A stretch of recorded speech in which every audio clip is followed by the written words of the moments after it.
Hey, do not worry. I'm not worried. Do not worry.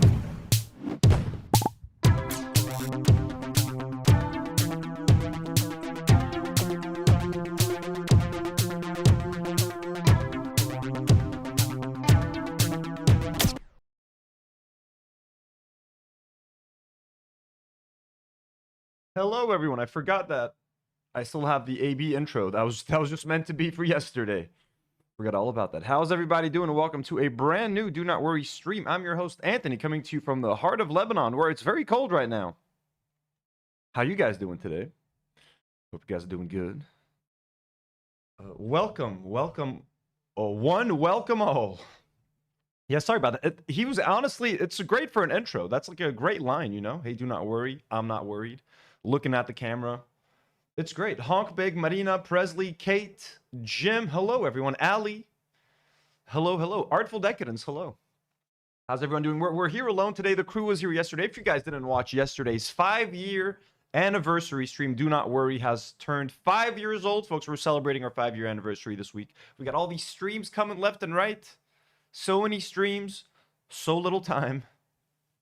Hope you guys are doing good. We're going to be talking about a few things today. We're talking about JD Vance has retweeted Asmongold when it comes to the ICE situation. Apparently, the ICE thug has some internal bleeding.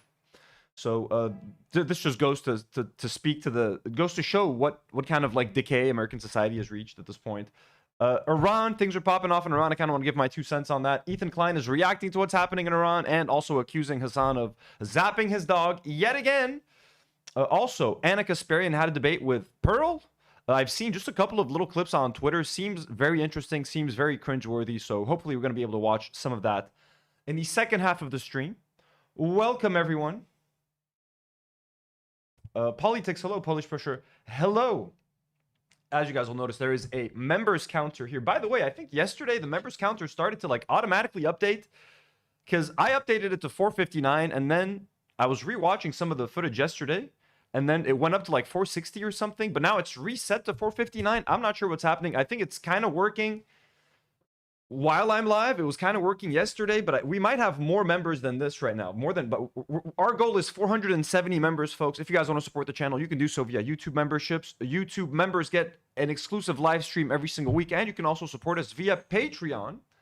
Patrons are going to be getting very special content. If you guys want to support us on Patreon, you're going to get a whole other set of content. Nour and Karine are starting their own series. I forgot what it's called. They're going to be reading strange books and reading them with the audience and reviewing books.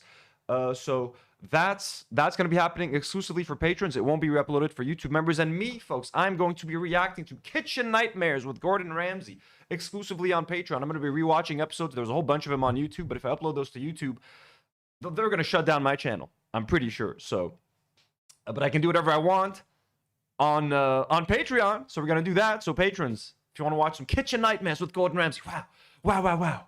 This is complete mush. You feed that to customers. I love Kitchen Nightmares. I've seen every single episode multiple times. So this is going to be a trip down memory lane that I'm very excited about. So patrons, look forward to some very exciting stuff. And let me take a second to thank some of our lovely patrons, God-tier patrons like Elian Mujabir, Daniel Nechle, superhero patrons like Claudia, Khawla and Ahmad, Jordan M, Joey Dabul, blonde patrons like Mercedes W, Kazia Jorf, Lipton Ramen, Eric Nuts and Cold, Drew and Morgie, Haley Davis, Lorea Zabaleta, Shai Lavi, and Capri Sun Pappy. Also, Caspian C and abductee patrons like Bertram, Balk the Pigeon, Waxwolf, Bat Pierogi, Jim D. Duker's Polish Pusher, Jess Polido, and Excess Lubricant. We love you. Dreadful Utopia. And Kung Fu Brisk. We love you all. Thank you so much for supporting the channel on Patreon and our beloved members. Whether you've been gifted a membership, whether you paid for your membership, whether you're out there gifting memberships, we love you. We appreciate you. Apotro Paisi, Earlier Self, Puerto Rican Eskimo, Several Wolves, Omar El Kamar, Denise Ortiz, Sean EP, Bree 8042, Angela at 2100, K.O. Carré, Sobe 2375, Luigi 91, Erica Stills 1984, G-Sauce 5442, and Far From Engineering, Joshua Keller, and Stranger Pilots 9212. Thank you so much for supporting us. We love all our members, all our patrons. You guys keep the lights on. You make sure I can pay the crew. You make sure we can all have a good time over here. So we love you. We appreciate you. Thank you so much. But you don't have to do any of that to support the channel, folks. It is more than enough for you guys to simply like the video, subscribe to the channel, engage in the live chat, join our Discord. If anyone can share the Discord link, I will pin it. Ooh, Polish is Polish testing the updating of this thing? Everyone's testing now. We got 6 new members already. Polish Pusher has gifted 1 membership, and Jim D. Dukers with 5 gifted memberships. Okay, I think I'm gonna have to manually update these myself, folks. I think I know what's going on. All right, so we're gonna get going with a few fun little topics. Some nerdy things as well. There's a God of War casting. So just a few little light tidbit topics. Thank you so much, Jim, for the 5 memberships. That's so generous. We love you so much. And Polish Pusher for the members. 6 new members already. Here, let me quickly update the members, because I'm sure now we got more members yesterday. So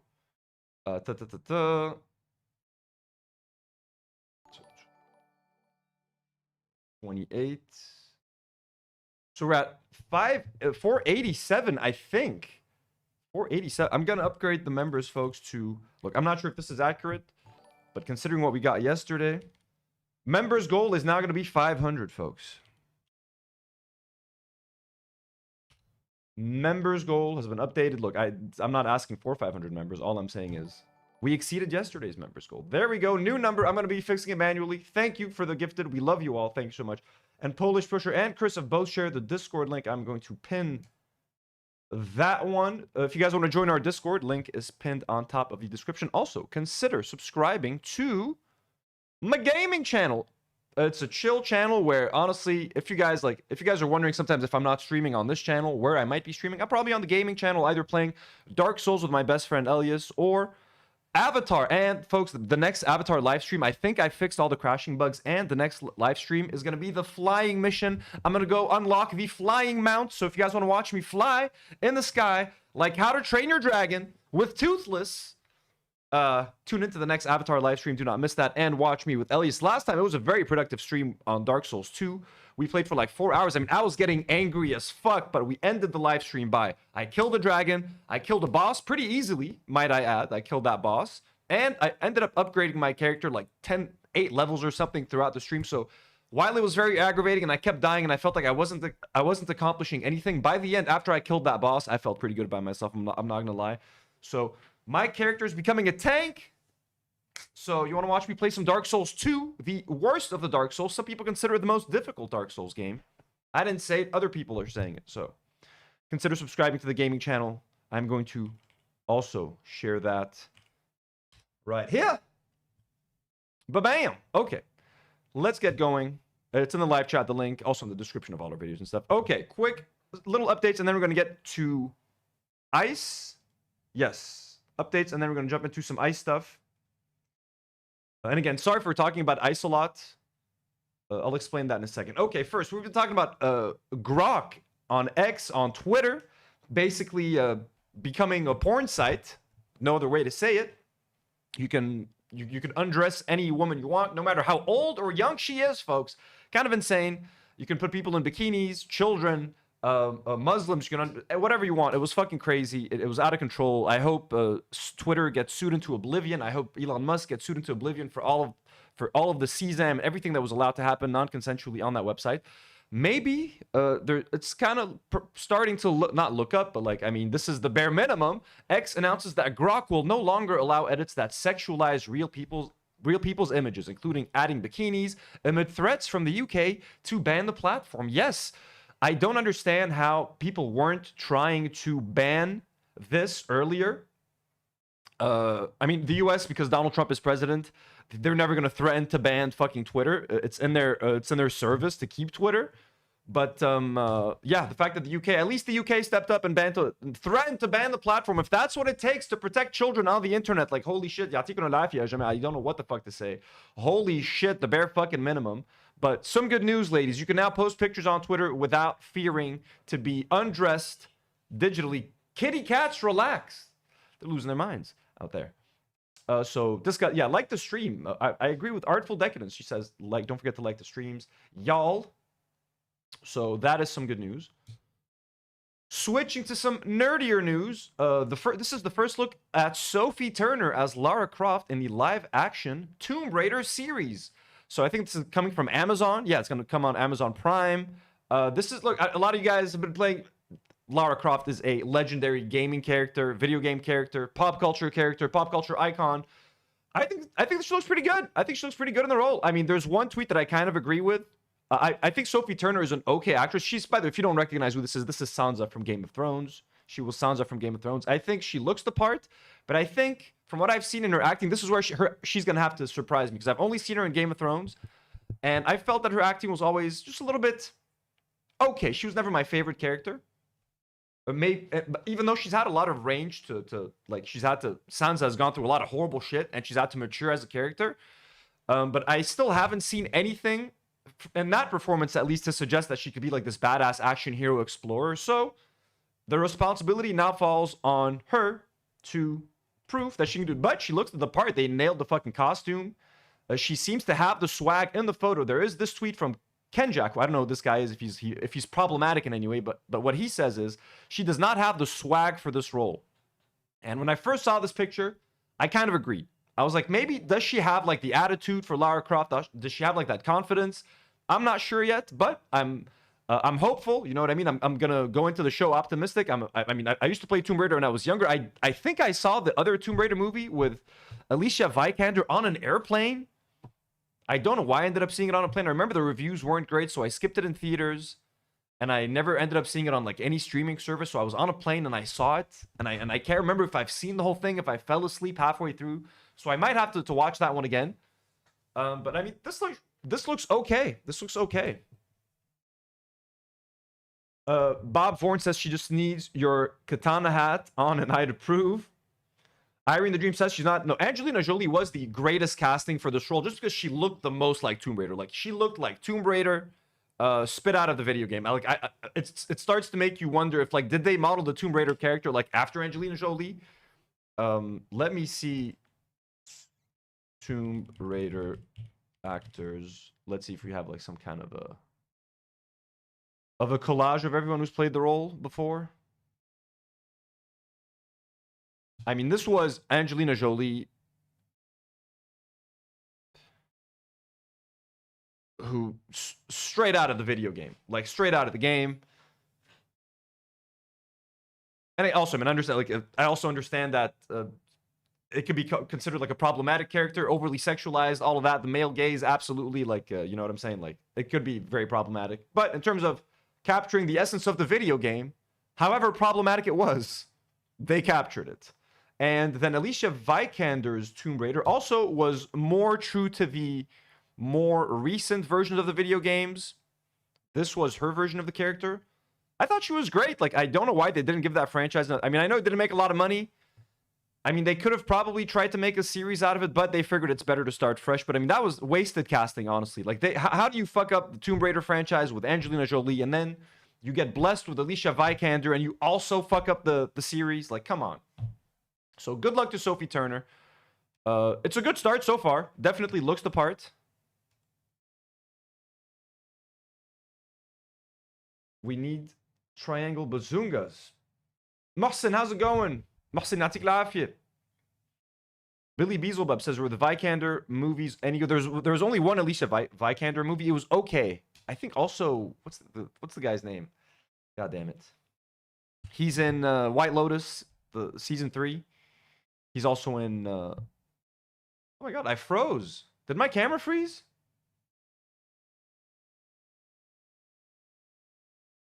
Let me see. Am I frozen here? Yeah, I am frozen. Holy shit. Wow, it's the first time this happens. All right, let's fix this, folks. I'm frozen. Okay, wow. Let's la la la la. Capture card. Let's see what's happening over here. All right, there we go. $100. That's the. I mean, look, I'm using for my camera. I have the $100 like Elgato 4K camera capture card thing, and for the crew, I have like a fucking $10 version off of Amazon. Let's compare. The older, I had a cheaper version that sort of started freezing with the crew a few times. It's the first time it happens to the Elgato one. Holy shit. Am I working my capture card way too hard? We back, folks. We back. Okay, so. Anyways. Good luck to the Tomb Raider series. I think I'll tune in on, even though I think she might be missing some swag. I believe in Sophie Turner, okay? But the news I really want to talk about. Folks, I'm a huge fan of the God of War games. I played every single God of War game, even the PSP God of War games. I didn't play them on the PlayStation Portable, but I played them when they ported them onto the PlayStation 3. They were like 2 prequel games, Ghost of Sparta, and I can't remember what they were called. I played both of them. Then I went like, look, this is God of War 1. I don't have my physical copies of my PS3 or PS4 games, so I'm sorry, but I have, this is God of War 1 on the PlayStation 2, the original copy. These were like the European versions. The boxes were blue back in the day. For all of my European brethren, you got the little, you know, the space for your memory card in there. Good old nostalgia. And God of War 2, which weirdly enough came in a black box. My first, I think, and only ever PlayStation 2 game to be sold in a black box. So I'm an OG God of War fan, and I played these games when I was way too young to be playing these games. These games were violent. They were like, there was nudity in them. I was not supposed to be playing these games, but I played the living shit out of them. I fucking loved it. They made me fall in love with Greek mythology. Truly a fantastic series of games. And again, I replayed them on PlayStation 3. Then I played the prequels, and then I played, obviously, God of War 4, or like God of War, you know, that of War with Atreus. Boy. So I played those. Those games are fucking fantastic as well. I love the God of War franchise. And they're making it into an Amazon series. That's what's happening. So let us look at the casting. They have cast Ryan Hurst from, I mean, I know from Sons of Anarchy. And I'm sure he's been in a few more things, but he's from Sons of Anarchy. He's been cast as Kratos. And funny enough, he plays Thor in God of War Ragnarok, the second of the like relaunched God of War that takes place in Norse mythology. He voices Thor, so he's not a stranger to the God of War franchise. And look, I'll be honest with you guys, I think they kind of nailed this casting. Like, his name never even crossed my mind, because everyone was saying like maybe Jason Momoa. Casting Kratos was honestly always very tricky. I've never been able to imagine a single actor in this role. You know what I mean? And the actor who voices Kratos in the last 2 games, Christopher Judge, has been kind of petitioning to play the role, but honestly, it doesn't fit. He's an African American. Kratos is Greek. I don't think that would have worked. Like, just swapping out the race, even though he's a fantastic actor, and even though Kratos is covered in like ash for most of the game, I think it is. You don't get very many like Greek main characters in stories like that, so it was important for them to kind of try to look the part as much as they could. Now, unfortunately, Ryan Hurst is just a Caucasian dude. He's not Greek. And what he's missing is that iconic Greek nose. This is what I think he doesn't have, is just that very sort of Greek god epic kind of nose. He doesn't have that. He has what looks to be like a Caucasian nose, but he has the beard. He's got the gravitas. It makes me wonder, are they going to shave his head? Because he's also very known for his long hair. He's known for his long hair as well. So are they going to shave his hair? Are they going to put like some sort of bald cap on it? I think that's going to be very stupid if they put a bald cap on him. I think he needs to commit to the role. This is going to be the role, the most iconic role of his career, I think. So they should, I think he should commit and shave his head. That's what I would do if I were him. Also, Christopher Judge, the problem is people are saying he could be, look, he could be black. Want to hear something stupid? Christopher Judge's nose is way too tiny. Christopher Judge, look at that. And to me, physicality, you have to look the part when it comes to Kratos. Christopher Judge, he has the tiniest nose I've ever seen in my life. And to me, that does not work with Kratos. Like, forget that it's not accurate to the character. His nose is so tiny. It makes me wonder, like, did he get plastic surgery to look like this? But this is Christopher Judge's nose. And you tell me, look at that. It does not work for Kratos. Even though he's got the face, he's got the muscular face, but the nose is not Kratos at all. And this is like this is probably the most nitpicky complaint you've ever heard in your life. Let me try to get a good photo. This is Christopher Judge, and this is his nose. It's so tiny. It's such a tiny little nose. This man cannot be Kratos. Let's pull up a photo of Kratos and really show you guys the nose on that motherfucker. Like even Ryan Hurst does not have the nose for it. Look at that. He's got a nose. Like that is an epic, deep, big old nose. You know what I'm saying? And then we go back to Christopher Judge. He's got the jaw for it. He's got the goddamn jaw, but the nose would honestly be way too distracting. It would be way too distracting for me. So I didn't want to sound stupid to say that at first. It sounds like, why are you nitpicking? But the nose, it's important, okay? So I guess we're a little bit closer with Ryan Hurst. But this is a good casting choice. This is a choice I did not think about. I hope they shave his head because I do not want to see stupid-ass bald cap on him. That's going to look fucking stupid. But pretty good choice, honestly. Makes me very excited. I think it's going to be an epic franchise. To me, what makes me sad is I wish they would cover the Greek mythology era. They're going to skip all over that. They're not going to go over the Zeus thing. They're jumping straight to the sequels to Norse mythology. So there's going to be all of this, in my opinion, the first 3 games that have an incredibly epic storyline. I get it. It's a little bit one note. It's literally just Kratos being angry and going for vengeance. But like the story of Kratos and how he got the ashes on his body, it's so sad. It's so heartbreaking. And if they're just going to tell that story in flashbacks, I think it's kind of a waste. Or if they want to start with this and maybe do a prequel series in a couple of years, I guess they could do that. But I would have loved to see the start. I would have loved to see the Greek mythology start. You know what I mean? Fighting Poseidon, fighting all of those gods, working his way to Norse mythology, and then fucking up the Norse pantheon of gods. So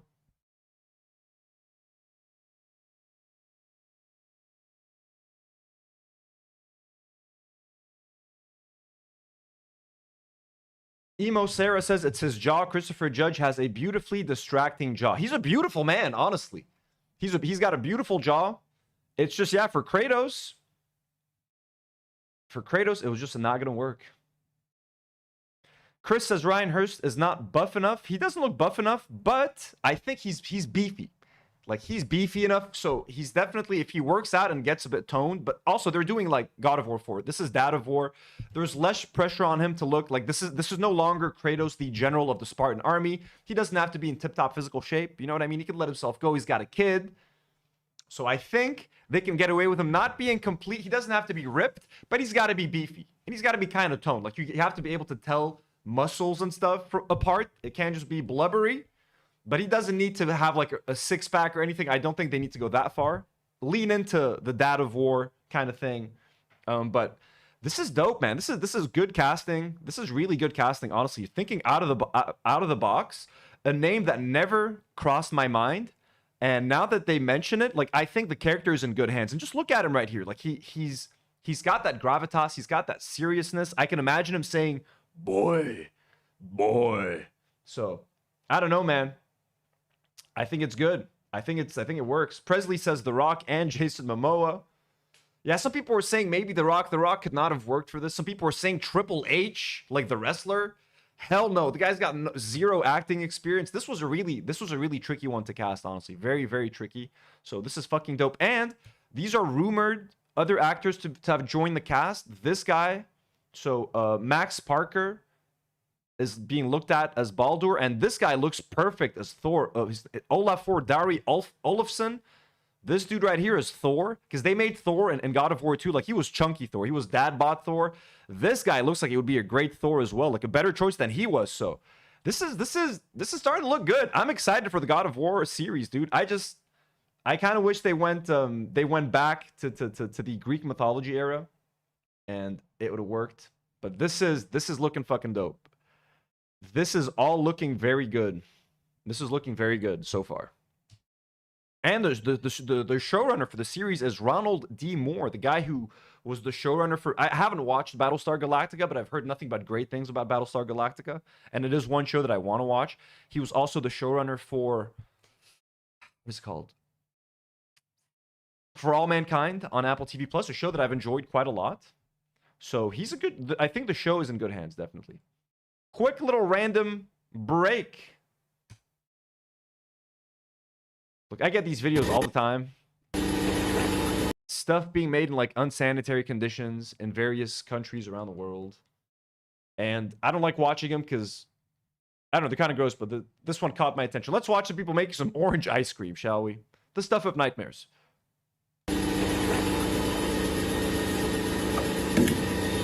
And I have so many questions about this process, by the way.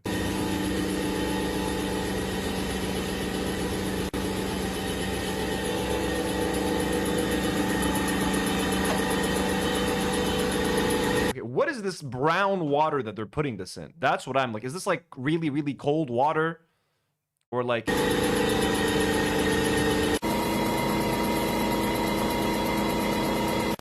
What's that thing called? Like the thing that chefs love to use, and then it fucking freezes everything instantly.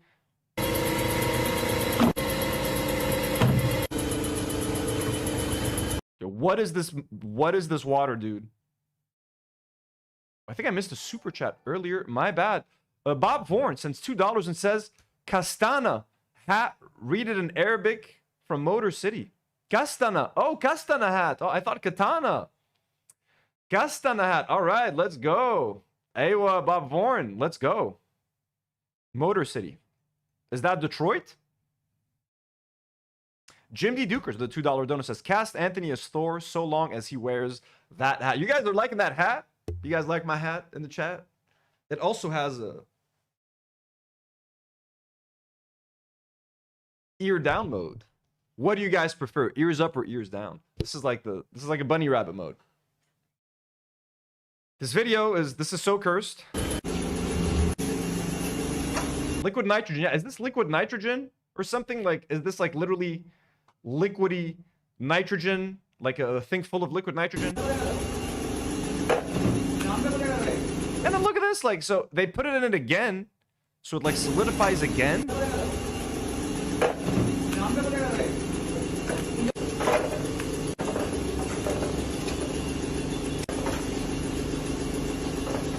God damn, bro. And like just bare feet just surrounding all of this ice cream that you're gonna stick in your mouth.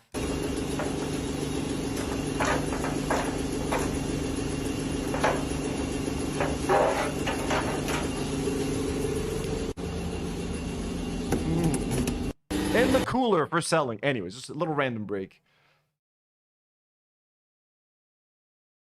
Jesus Christ. Yeah, I agree with Artful Decadence. Artful says they look kind of tasty, but after seeing how they're made, I would not eat. I agree. They look kind of good. Like the color. Wait, I haven't closed it yet. The final color, the final product here, this is like, and look at the hue. Like it changes from like bright orange to slightly darker to like fine. It's like a sunset. They've nailed like the sunset fade. It's a beautiful effect. It's just kind of fucking gross. Like, why would they do this? Why would they do this? You have this golden opportunity.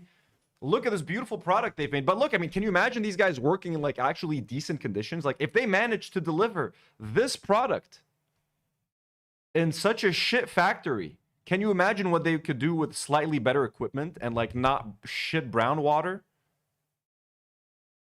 Look at that. These guys are magic makers. Presley says, "I'll take 4. Matt Walsh, who again has the craziest fucking takes on Twitter, and when the Renee Good shooting happened, fucking completely like I thought the man could not lose his mind any more than he's already lost his mind. He went fucking. That's when Renee Good got shot by that ice thug. That's it. Matt Walsh let fucking loose. Now he's going for Miss Rachel, everyone's angel, everyone's queen, Miss Rachel. Heda Lina Esnabad. So Mayor Zohran Mamdani had shared that he had visited Miss Rachel. Here's their little photo shoot. Adorable, even though, you know, Zohran is quickly becoming the next AOC, but that's okay. So he said, "This morning, Miss Rachel and I visited District 2 Pre-K Center, where we sang and read with the wonderful students and educators. We also discussed universal childcare and how we're making it happen for NYC." So Matt Walsh saw this wholesome post and decided to be an asshole.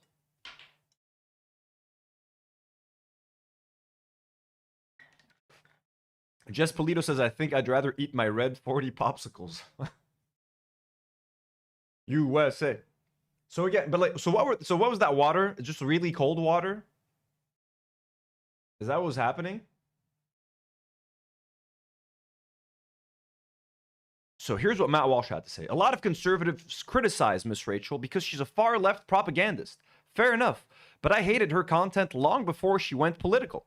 These YouTubers who churn out slop for toddlers are almost always creepy and weird, and the slop is not edifying or educational for kids. Dressing up in overalls and talking like a toddler is not how you teach young children or help them grow.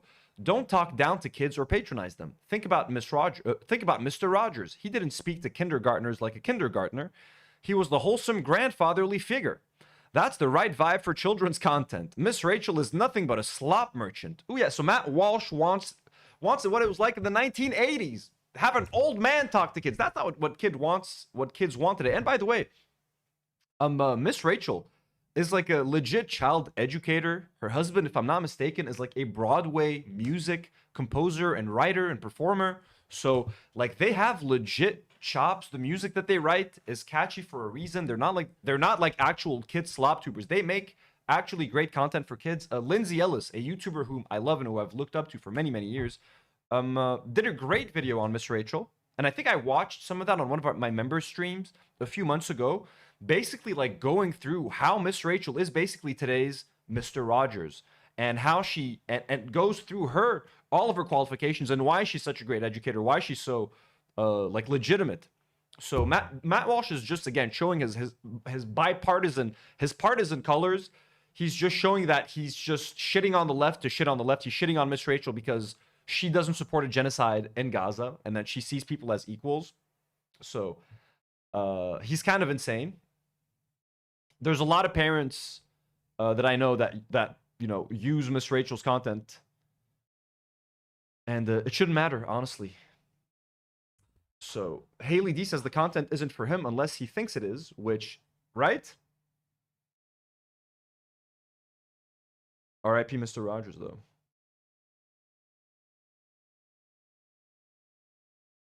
People in the chat are still on the ice cream topic. Just Polito says around here there are a lot of Mexican ice cream shops that have natural homemade popsicles and ice creams. Honestly, watching that video made me want a fucking popsicle. I'm not gonna lie. So part of me is like struggling. I'm like, where can I get something that kind of resembles this? Because I'm fucking hungry. Okay, so that's Matt Walsh. Fuck you, Matt Walsh. Quick little update as well. Donald Trump suspends immigrant visas for 75 countries. Who's affected? Is Lebanon affected, folks? What do you guys think? Put your bet. Don't cheat. Okay, no one cheat. And if you know the answer, don't vote. I'm going to put up a poll. Okay, let's have some fun. Is Lebanon on the visa ban list? Start poll. Start voting. I know the answer. I want your votes. The U.S. is suspending 70 countries, suspends immigrant visas for 75 countries. Who's affected? I'm going to give you a second to vote while I go get the rest of my chalky milk.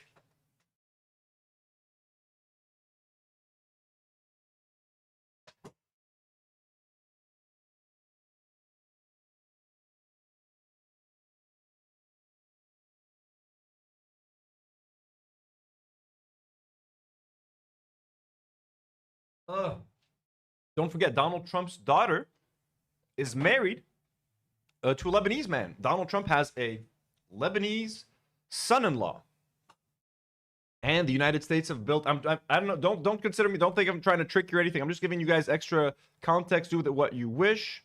The U.S. has also built a massive embassy here in Lebanon, a gigantic embassy. I've shown it multiple times on stream. They've taken over essentially an entire mountain. You guys want to see that? U.S. Embassy, Lebanon. Look at that. So, you know. Look at that. Look at that embassy. It's a whole ass mountain. They literally shaved off a whole mountain. It's a whole complex, compound thing. They got swimming pools, like basketball courts, hotels. Look at this thing. Look at this thing. It's a mountain. It's a fortress. It's a fortress.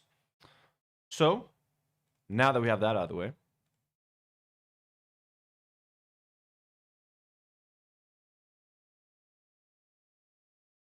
let's find out if Lebanon. Trump suspends visas for. So 86% says yes that Lebanon is on the ban list. You guys have so little faith. Ye have so little faith. And 13% say no. United States authorities have said they will suspend the processing of immigrant visas for applicants from 75 countries. The suspension will take effect on January 21 and will affect applicants from Latin America and the Caribbean, the Balkans, and several countries in South Asia, Africa, and the Middle East. The change only affects people who want to move to the U.S. permanently. Yes, so that's a clarification. It's not tourist visas, but then again, to get a tourist visa to go to the U.S., don't forget all the requirements that you need now. You have to show like 5 years worth of social media posts. They have to get access to your emails. They want to get phone numbers of your family members and emails for your family members. Like, it's already going to be impossible to get a tourist visa. But if you want to get a permanent immigration visa to go live in the U.S., now it's impossible for these countries. The change only affects people who want to move to the U.S. permanently. It does not apply to visitors or short-term visa holders, but the latest move comes 5 months before the U.S. hosts the FIFA World Cup along with Canada and Mexico, at a time where a series of crackdowns on immigrants, refugees, foreign students, and visa applicants have raised questions about its attitude towards visitors. As if anyone wants to fucking visit the States now. That's what's so fucking funny. Like, they keep making the requirements harder and harder. Dude, no one wants to fucking go there.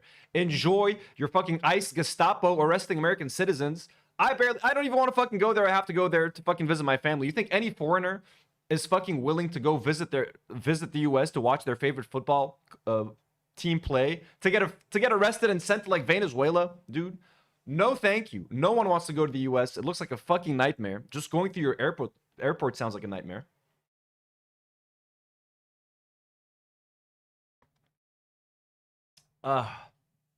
What has the U.S. administration announced?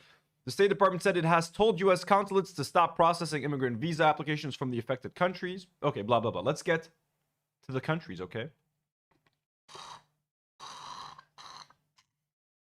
Let's maximize this table. Can you guys see?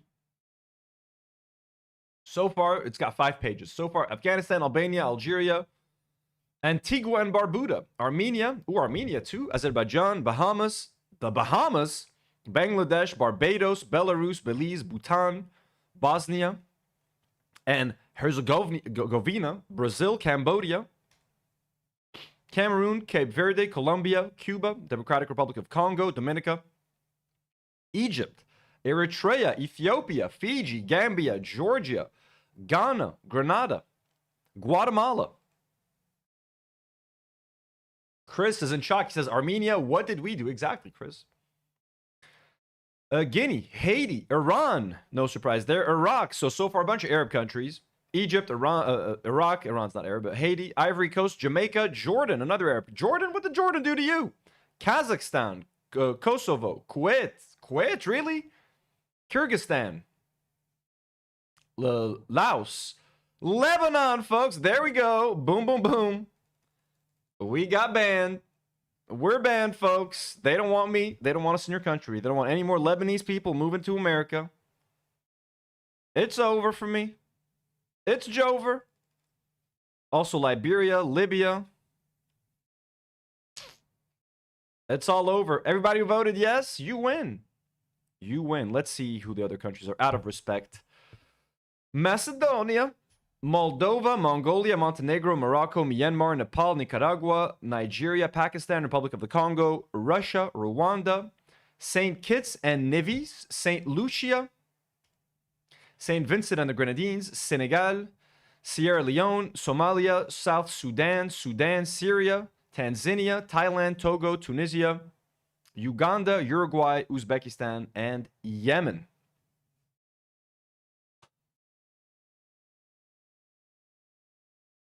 Presley Peggy says, Anthony, you're going to get your passport revoked on site. Oh, I'm sure.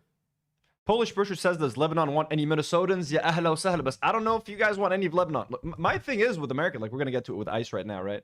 And this, and people wondering like why I'm covering ICE so much as well and all of this stuff. It's because America, look, don't forget, I'm an American citizen. I'm a Lebanese citizen. I live here in Lebanon. I lived in the US for like 8 years. Chose to move back to Lebanon. I'm very happy to be here. I'm glad to live in my own country. The problem is, America's supposed to be my plan B. Like, if shit goes bad here, Lebanon is very unstable. Israel's our neighbor. They're constantly bombing us, constantly threatening us with war. We're a pawn in a giant geopolitical game. You know what I mean? And Lebanon is not a very stable country. So I was always like, you know what? It's nice to have a backup. And America is supposed to be my backup. Like, if shit really hits the fan here, there's like a safe place for me to go. I'm a citizen there. I can, I can sort of survive there.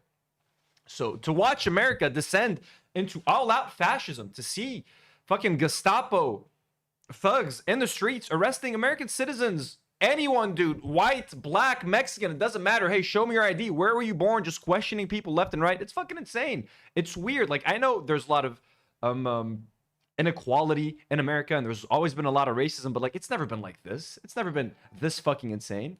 So it's just kind of I feel like I have to cover it. I have to talk about it, you know? Ator sends a super chat and says, this World Cup 26 in the US reminds me of the Olympics in 1936, Berlin, Germany. Don't buy tickets or pay per view, just piracy. I mean, dude, look, it's hard for the World Cup. I mean, I'm gonna watch it on TV. I'm not gonna go there for sure. I'm not gonna support them in any way. For the TV rights, I'm gonna try to watch whatever games I want to watch in like restaurants. They've already paid for the streaming rights and stuff. What can you do? We'll find a way to watch it. But it's fucked. I mean, dude, I think it's going to be filled with like a lot of Americans. I think a lot of foreigners are just not going to want to fuck with America. How do you convince foreigners to come to America when right now you got people in the streets just arresting random people? And speaking of which, according to CBS News, the most trusted name in news, breaking. The ICE agent who fatally shot Renee Good on January 7th in Minneapolis, Jonathan Ross, suffered from internal bleeding to the torso following the accident, folks. Holy shit. Holy shit. According to 2 U.S. officials briefed on his medical condition. The poor guy. Internal bleeding, even though we all watched him walk away very calmly to another car, you know? He was doing fine.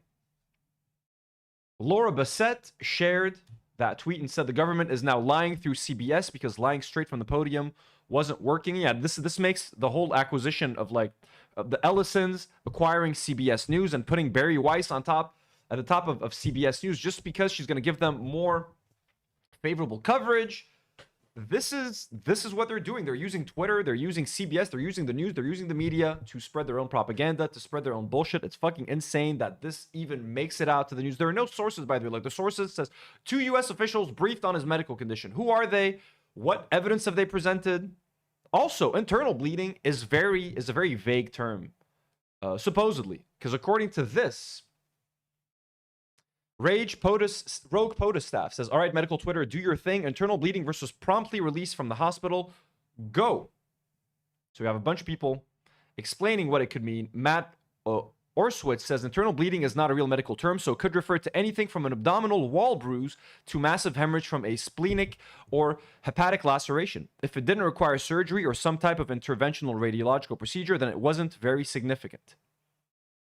Mary says that could be a bruise, right? Basically, since it's a generic catch-all term. So literally, even if he has a tiny little bruise, a little boo-boo right here, they're going to call that internal bleeding. So the term makes no fucking sense. It's completely useless. More expensive. I believe the term is a boo-boo. There we go. Boo-boo. He agrees with me. Malcontent News says a bruise. Yeah, it's literally just a bruise. Janny Chuckle says he had a hematoma, aka black and blue, a bruise, aka not a thing wrong with him. Fucking insane, right? The way they're framing this. So, and this gets crazier. ABC News. So you'd think it's only CBS News that's going to be irresponsible and complicit enough and criminal enough to fucking share this piece of news, but ABC News jumped in on the fun as well. The ICE agent who shot Renee Good in the alleged car ramming incident suffered internal bleeding. Multiple U.S. officials familiar with his medical condition told ABC News. Read more. I wonder, did CNN cover this? Let's see. I just want to see the level of coverage, you know what I mean? Did CNN talk about this? Let me see. CNN, internal bleeding. I mean, they're going to have to, right?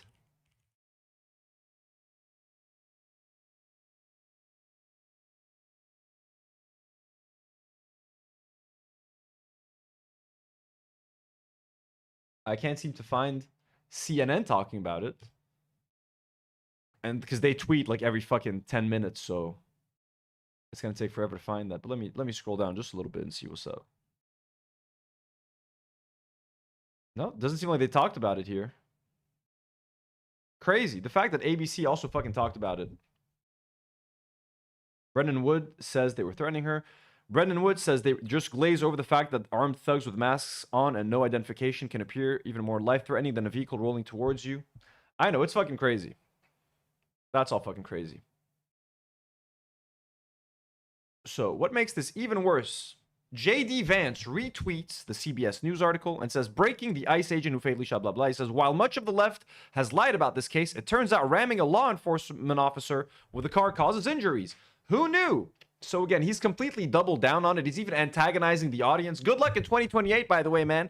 Good luck convincing everyone. But I mean, look, what's crazy is this has 84,000 likes, bro. Twitter is so fucking cooked. But 10K replies as well. So he's losing a lot of the... This tweet works with the people that are already bought into the whole Trump, Vance, whatever fucking MAGA shit. But this is a massive turnoff to whoever's in the middle. Whoever is kind of an undecided voter, or they lean left or right sometimes, depending on the person. I think this is going to turn off a lot of middle-of-the-road voters, if any of those still exist. Because at this point, how can you not know who to vote for? How can you still be standing in the middle? But if you are someone that is 1 foot in, 1 foot out with the Republicans, reading something like this could really, really turn you off. And then we got friend of the show, Asmongold. Roach King himself responds to the CBS News article and says, wow, it's almost as if the thing that obviously happened because it was recorded from multiple angles and analyzed by the whole world on a frame-by-frame basis actually happened. Amazing. Looking forward to seeing the next goal poll shift. If that wasn't bad enough, folks, JD Vance retweeted that. The vice president of the United States of America retweeted a guy who used a dead rat as an alarm clock, who has cockroaches walking all over him as he live streams. The most disgusting live streamer on the planet was retweeted by the vice president of America.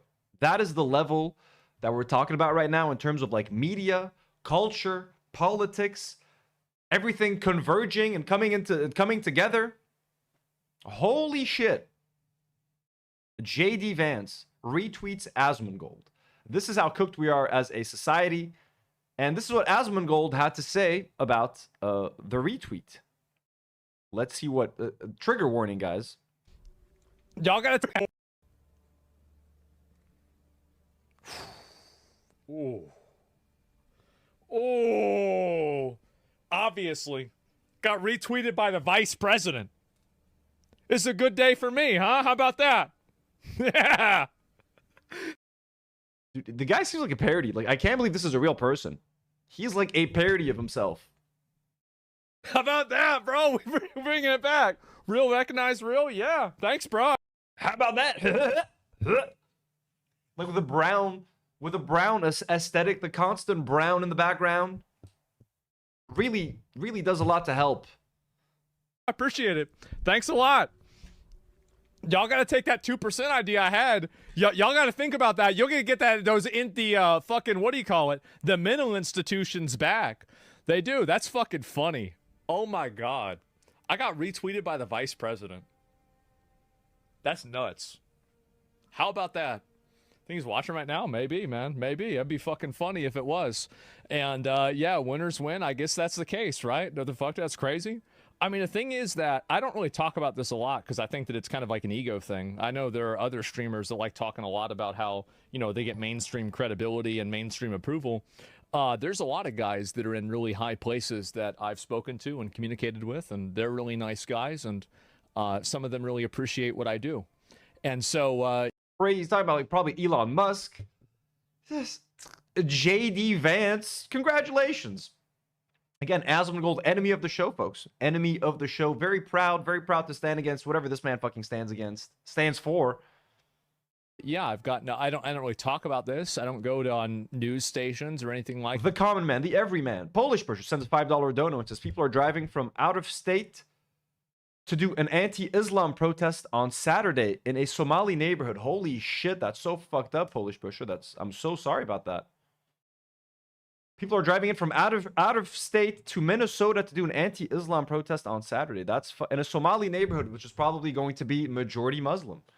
That's so fucked up. That's so disgusting. Please don't go cover that. That sounds dangerous, Polish. So please, I know you might be tempted to go cover that for a live stream. That sounds really dangerous. So whatever you do, just be safe and take good care of yourself. That's so vile. That's so fucking vile, man. Oh my god, dude. I cannot believe what's happening in America right now. I cannot believe what's happening in America. And by the way, Polish, we would love to talk to you on the show, by the way. Like at some point about what's happening in Minnesota. That, but I just go out and do whatever the fuck, right? So yeah, it's not a big deal. I don't. It's not an ego to me. It's just that's the way it is. I mean, I look at it. It's cool to see, but yeah, it's about it. And how's it feel? I mean, it feels good. I mean, the thing is that.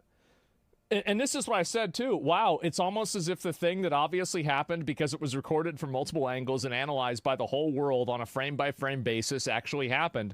Amazing. Looking forward to seeing the next goalpost shift. Well, unfortunately, we're not going to see the next goalpost shift. What we're going to see instead is just them agreeing with each other and lying. They're like, no, it's not real. CBS is lying. Fox News is lying. The media is lying. The reporters are lying. The video's lying. Everybody's lying. It's totally real. That's it. Doesn't it feel good to be vindicated? Exactly, yeah. And Exactly, yeah. Like,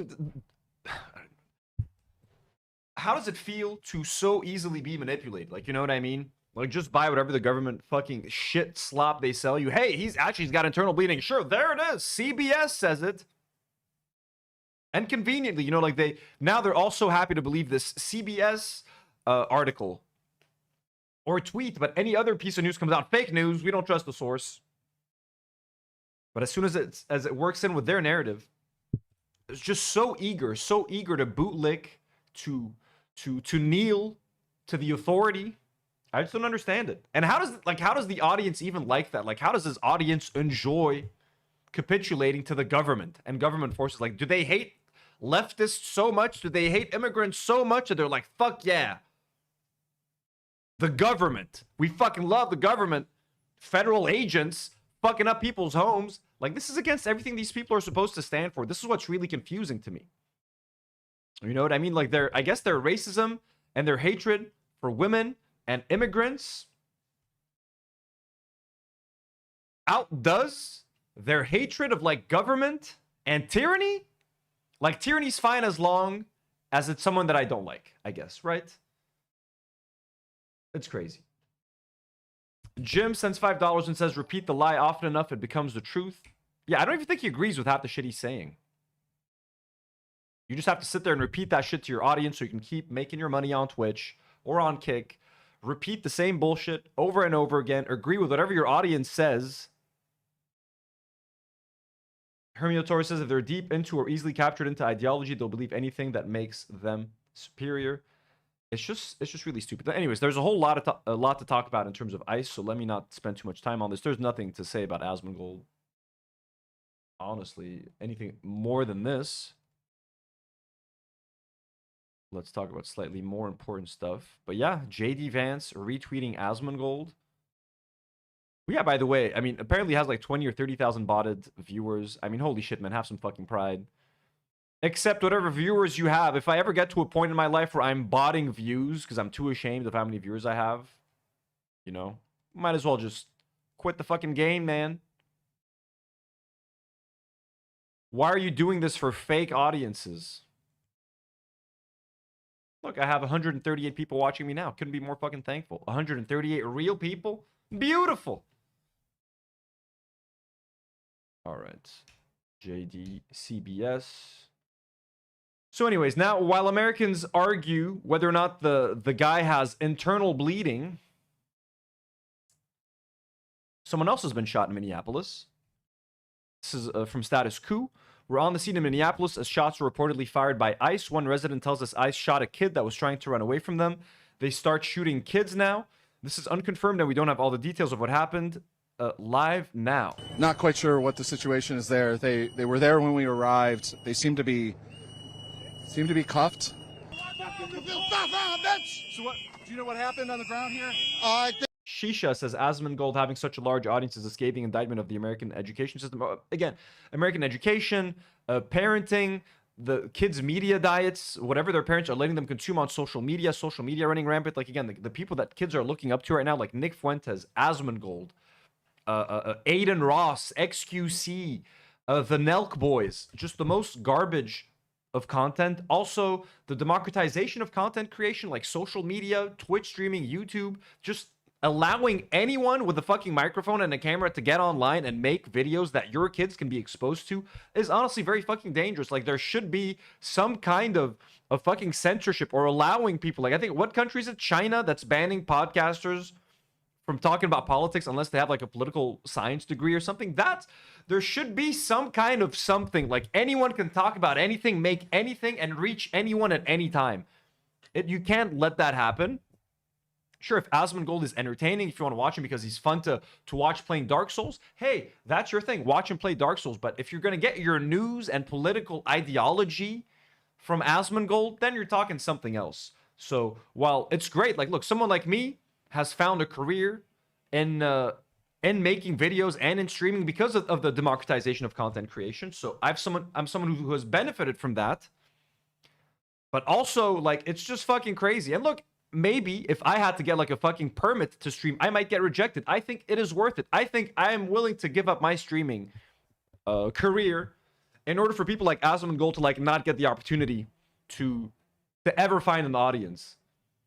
So it's kind of I'll sacrifice myself, you know what I'm saying? That they shot a kid. They shot a kid. Elliot says, I think not, because we would not be able to speak out. I mean, yeah, look, obviously I'm kidding, guys. Mandy Mayhems 457 gifts 5 $10 memberships. Thank you so much, Mandy Mayhem. That's so generous. That's so sweet. But like anyone, the fact that it costs nothing to get a microphone, you just buy a fucking microphone and a webcam, and all of a sudden, whatever dumbass shit you fucking think, you can now fucking share it with the world. It's just fucking... It's kind of insane, you know what I mean? Mandy Mayhem, thank you so much. That's so generous of you. We love you. We appreciate you so fucking much. Trying to run away from them, and they shot at them. They shot at them. That's why we're here right now, because it's unacceptable that they start shooting kids now. They start shooting kids from the back now. We can't fucking let this happen. Was this part of a raid, or was this just one of their... It is because they stopping people, they just... Misty Air says people should stop listening to or acting like Asmongold's opinion matter. Drax says these people are agents provocateurs, agent provocateurs. Yes, but the problem is when the vice president retweets Asmongold, he's kind of giving him credibility. You know what I'm saying? I could ignore here. It doesn't matter what I say or don't say about Asmongold. The fact that the vice president of the United States just retweeted him is going to give him some credibility, at least in the eyes of some people. Not for you guys, not for me. Who gives a shit? We know what Asmongold is about. But, you know, unfortunately, he's friends with Elon Musk and JD Vance, and they all share audiences. How insane is that? Ator sends another super chat and says, we need to support this. Asmongold being the face or representation of MAGA is a good thing. If you agreed with MAGA, you're like this man. Look, I'm just worried for the next generation. Like, how old is Asmongold's audience? Like 12 to like 18 or 20 or something? Like, America is genuinely fucking cooked, man. I'm just worried for the next generation of people who are going to be leading America in 20 or 30 years. Stopping people randomly on the streets, and they were heading home, and they start fucking shooting at them because they were trying to run away from them. That's why. Yeah. That's why.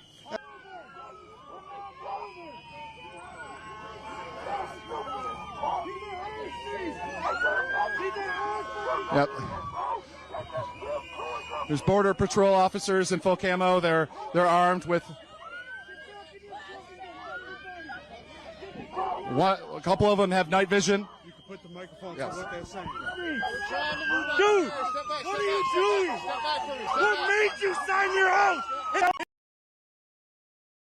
It's not clear what's happening here. Here's another video. I think this is the aftermath. I don't think it was caught on video. Which, again, I don't want to watch them shooting someone. We've seen that too many times. So this is according to Mike Norton. I shot 2 people in North Minneapolis tonight. This just keeps escalating. You can see in the video how upset people are here. If elected leaders in Minnesota don't figure out a way to stop this soon, it's just going to get worse.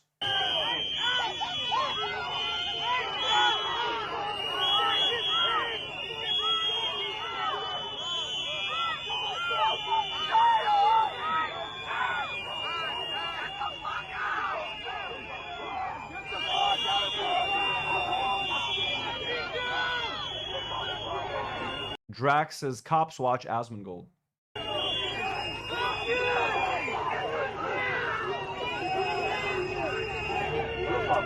Dude, look at this. It's like a military truck. It's an army truck. They're dressed in army clothes. Holy shit, man. This is so fucked up, dude. I was supposed to, like, if I ever go to the States, I was supposed to visit Minneapolis to visit Comrade Casey and James. Holy shit, I'm leaving one war zone to go to another war zone. The war zone known as Minneapolis. What?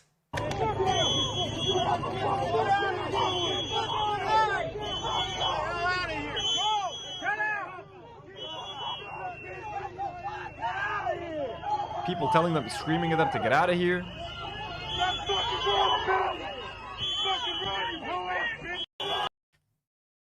Insane, man. So Homeland Security released their version of events. Let's see what they have to say. At 6:50 p.m., federal law enforcement officers were conducting a targeted traffic stop in Minneapolis of an illegal alien from Venezuela who was released into the country by Joe Biden in 2022. In an attempt to evade arrest, the subject fled the scene in his vehicle and crashed into a parked car. The subject then fled on foot. The law enforcement officer caught up to the subject on foot and attempted to apprehend him when the subject began to resist and violently assault the officer. While the subject and law enforcement were in a struggle on the ground, two subjects came out of a nearby apartment and also attacked the law enforcement officer with a snow shovel and a broom handle. A whole snow shovel and a broom handle? Two subjects came out and also attacked. So they were defending their neighbor. Okay, cool. So they badasses. They came out to help the person that they were fucking attacking. That's fucking awesome. Well, the subject and law enforcement were in a struggle. Two subjects came out of a nearby apartment and attacked the law enforcement. Okay, great. As the officer was being ambushed and attacked by the two individuals, citizens of Minnesota who have every right to defend their grounds, defend their land, and defend their fucking neighbors from fucking aggressors. As the officer was being attacked by the two individuals, the original subject got loose and began striking the officer with a shovel or broomstick. I think you would know. Fearing for his life and safety as he was being ambushed by three individuals, the officer fired a defensive shot to defend his life. The initial subject was hit in the leg. All three subjects ran back into the apartment and barricaded themselves inside. The attacked officer and subject are both in the hospital. Both attackers are in custody. This attack... Oh, so I guess he didn't die. He didn't pass away. This attack on another brave member of law enforcement took place while Minnesota's top leaders, Governor Walsh and Mayor Frey, are actively encouraging an organized resistance to ICE and federal law enforcement officers. Their hateful rhetoric and resistance against men and women who are simply trying to do their jobs must end. Federal law enforcement officers are facing a 1,300% increase in assaults against them as they put their lives on the line to arrest criminals and lawbreakers. Hey, 1,300 is not high enough if you ask me. Ator sends another super chat and says, Anthony, being a fan of Asmongold is not normal. One, he bots like 20k, but that means he still has at least like 50k real viewers, which is about as many people as watch Hasan. 50% are Euros or diasporas from the right. They are the minority. It's just the internet unites them across borders. That is true. That is a good point. He does have a lot of people that watch from abroad. Even one of my cousins like used to watch Asmongold back in the day. Gaming videos and shit. He was excited when I told him I was beefing with Asmongold. So great propaganda from Homeland Security. Again, the guy was just protecting himself. I wanted to watch this last time. No one wanted to watch this with me. This is what Nick Fuentes has to fucking say. He's fucking insane, man. Yeah, I saw that. Look at the hateful rhetoric that, like, literally kids, I mean, kids are growing up with this shit right now. Please make sure you know what your kids are watching.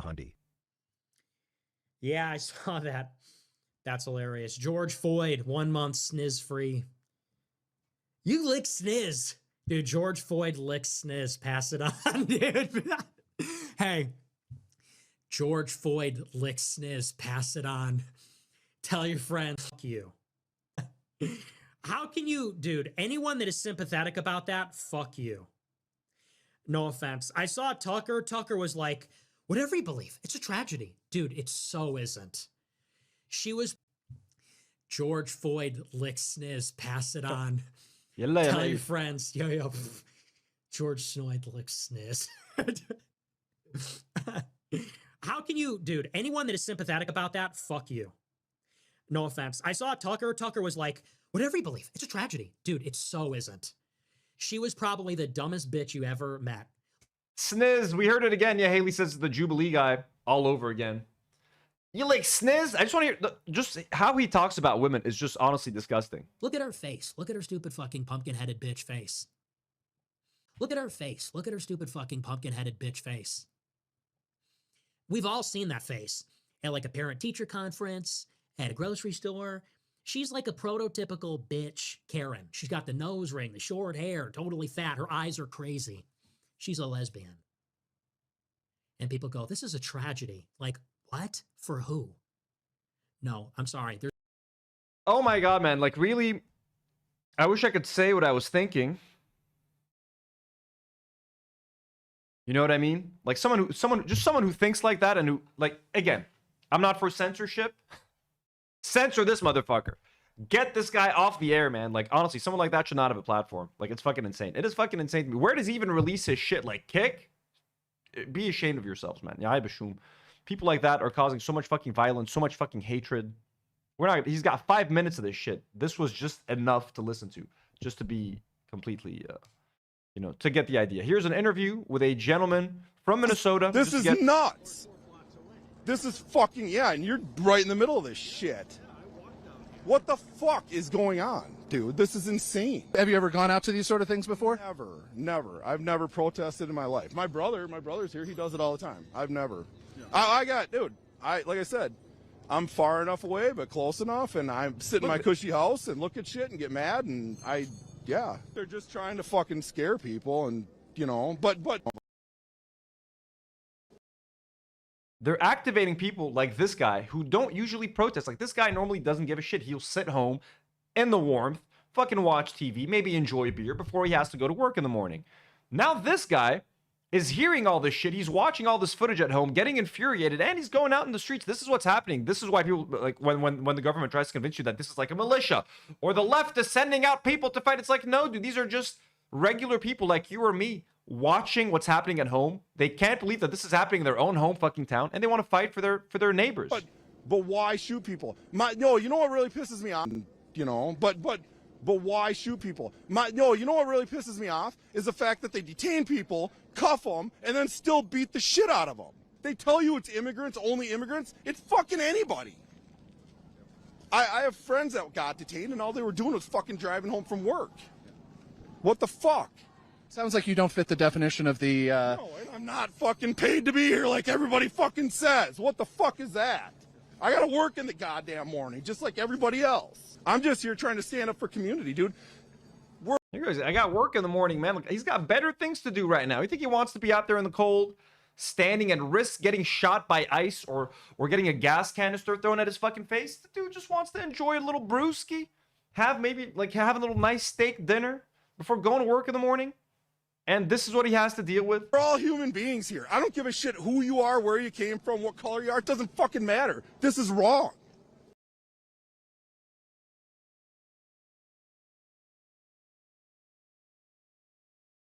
This mayhem right here in Minneapolis. Wait, do I have this other video of all the slipping? No? Yeah, damn it. Where is that other video? Move, back up. Get back, please. Get back. Very good. Get back. Very good.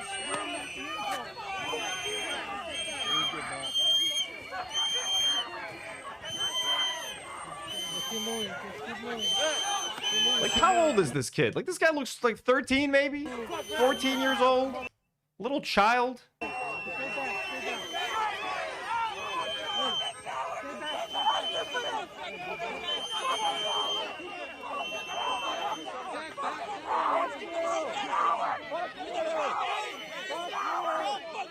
This is crazy, man. Everybody's slipping on the snow.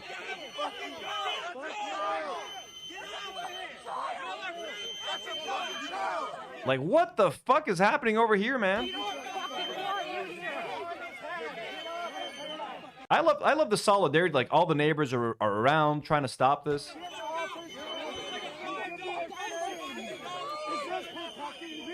Are you protecting him?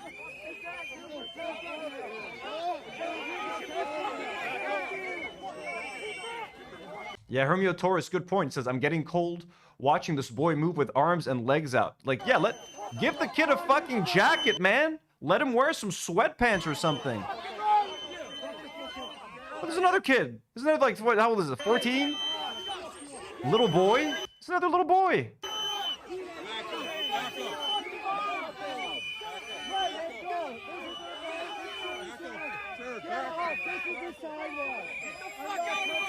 And everyone's just fucking slipping. This guy's slipping. These guys are slipping. Like, they just look like buffoons. They look like dumbass fucking henchmen from a cartoon.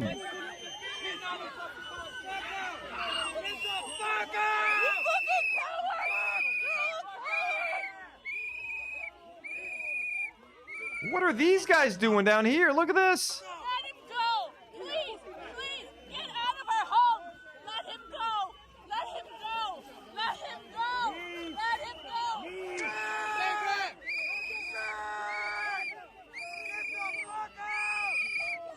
Polish pusher says people are afraid to leave their homes. Citizens that need someone to do their shopping. Yeah, I know. I can only imagine, like, old people that live alone as well, like elderly people. Who's doing their shopping for them?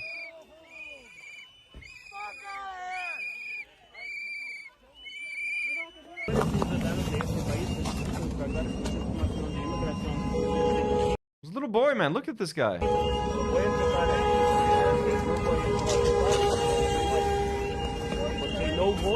Dude, if you're Latino, why would you want to leave your house ever again if you're in America? Okay, you can wait me here. I will go to pero fácilmente no va a regresar. Vamos a checar aquí. No.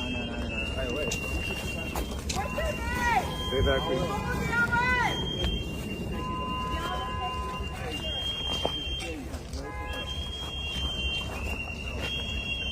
If I were to get arrested by ICE, I would like immediately get in their car and just like start farting or something. Like, I would hope that I would be in a position to fart. I'm like, you know what? I'd love to get in your Jeep, sir. It's a little nippy out here. It's a little cold. I'd love to show you my ID. Just please let me into your van for a moment.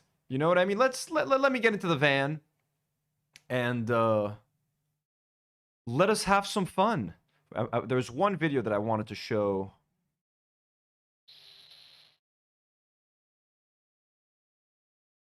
Of basically, like, did I not save this video? Basically, everybody fucking slipping around, man.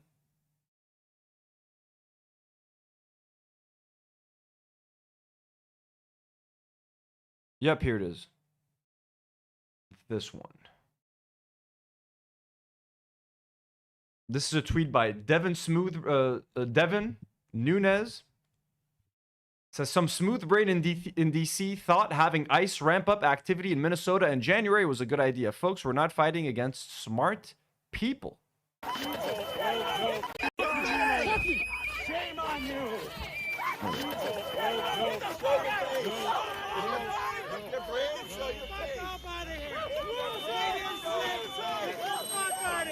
Like, he's tackling this guy for no reason. He's chasing. Look at that. He starts off. Shame on you! He's chasing this guy, okay? He's chasing this one guy. The guy gets away. The guy keeps slipping. He keeps slipping like cartoon slipping. Like, whoop! Whoops! Okay. He tries to go again. Slips again. Like, runs into this guy's leg. Immediately, because he knocked this guy and fell over, he tackles the guy. Now he's tackling the guy, and then someone tackles him. And then someone tackles the guy who's tackling him. It's like fucking crazy. It's fucking insane what's happening, dude. Everyone's fucking tackling each other. Everyone's attacking each other. Mayhem in the streets of Minnesota. Mayhem in America.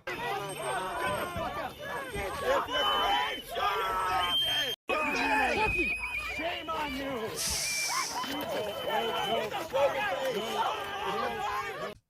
That's so funny. Polish says Somalis are true Minnesotans. You won't catch them slipping. The dude would running away wasn't even... He's white. Look at this guy. This guy's white as hell. He's not even Somalian. He's like, I'm out of here. It's fucking dumbass ICE, man. Fucking stupid idiots. Something that is a relief, though. The Black Panthers are out in Philly. Look at that. Black Panther party in Philly. When they touched me, unarmed woman was killed by ICE. If you think you're about to come and brutalize the people... I got to refresh this because Instagram doesn't let you restart a video. I want to see... I guarantee you they won't. I'll put a hole in their chest the size of a window. Safe line repair, safe line replace. That's what's gonna happen. They touch me. Unarmed woman was killed by ICE. If you think you about to come and brutalize the people while we're standing here, fuck around and find out. Our interactions with the police and ICE, and we hold them accountable. We hold them accountable. We patrol the community and we hold them accountable. The Black Panther Party for Self-Defense, we're the same Panther Party from back in the day, but we're a little more aggressive now, you dig? Carry bigger guns and we don't take no shit. Places where there are a lot of immigrants at, I think that the community around them needs to take special care to them and it needs to start escorting them to and from everywhere to make sure that they're safe. Because them ICE agents ain't gonna act like that if it's a bunch of people standing outside with assault rifles and shotguns. It's a semi-automatic shotgun. That means them shotgun shells that shoot out of a pump, they shoots them rapidly. If you are gonna legally arm yourself with something bigger than what they got. Those who serve in the public, they should be fearful of the public. They should be fearful that the public's going to be dissatisfied with their job that they're doing, not feeling like they're tyrants, not feeling like they're bullies because they got guns and body armor and walkie-talkies. That makes them immune to whatever the people would do. I think you want to correct the ideology of the pig and the mentality of the slave catcher, you meet them with equal force. All power to the motherfucking people. No power to the pig. Won't no ICE. How cool is that? How fucking cool is that? And I completely agree. First of all, again, isn't this what the Second Amendment is for? Isn't that what all of these fucking right-wingers and gun nuts and Asmongold and Nick Fuentes and their fans and their fucking ilk, don't they love collecting guns and rifles and ammunition and having a whole wall full of ammunition and shooting guns and firing guns? I mean, if their arms can actually pick up and carry the gun to fire it, isn't it to fight a tyrannical government? Isn't it crazy? Now, the left... You got the left, you got the leftists, you got the Black Panther Party being like, hey, we got to carry guns. We got to carry bigger guns than they're carrying. We got to escort people to the fucking supermarket. And I agree. If you live in a community with a lot of immigrants and if you're armed and if you have an organized group, I can't believe I'm saying this. I am now condemning armed militias. Like, you know what I'm saying?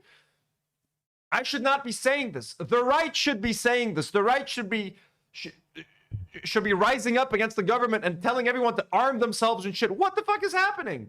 But look, if you got weapons and you got immigrant neighbors, escort them to the supermarket, escort them to the metro station. But then will you get killed by ICE because you're carrying a gun? If you're white, they're not going to shoot you, even if you're armed. If you're black, good luck. I mean, honestly, I don't know what the fuck's happening. But this is so fucking badass. I love this. The Black Panther organization should activate its members in every state, every city. They should be everywhere, not just in Philly, obviously.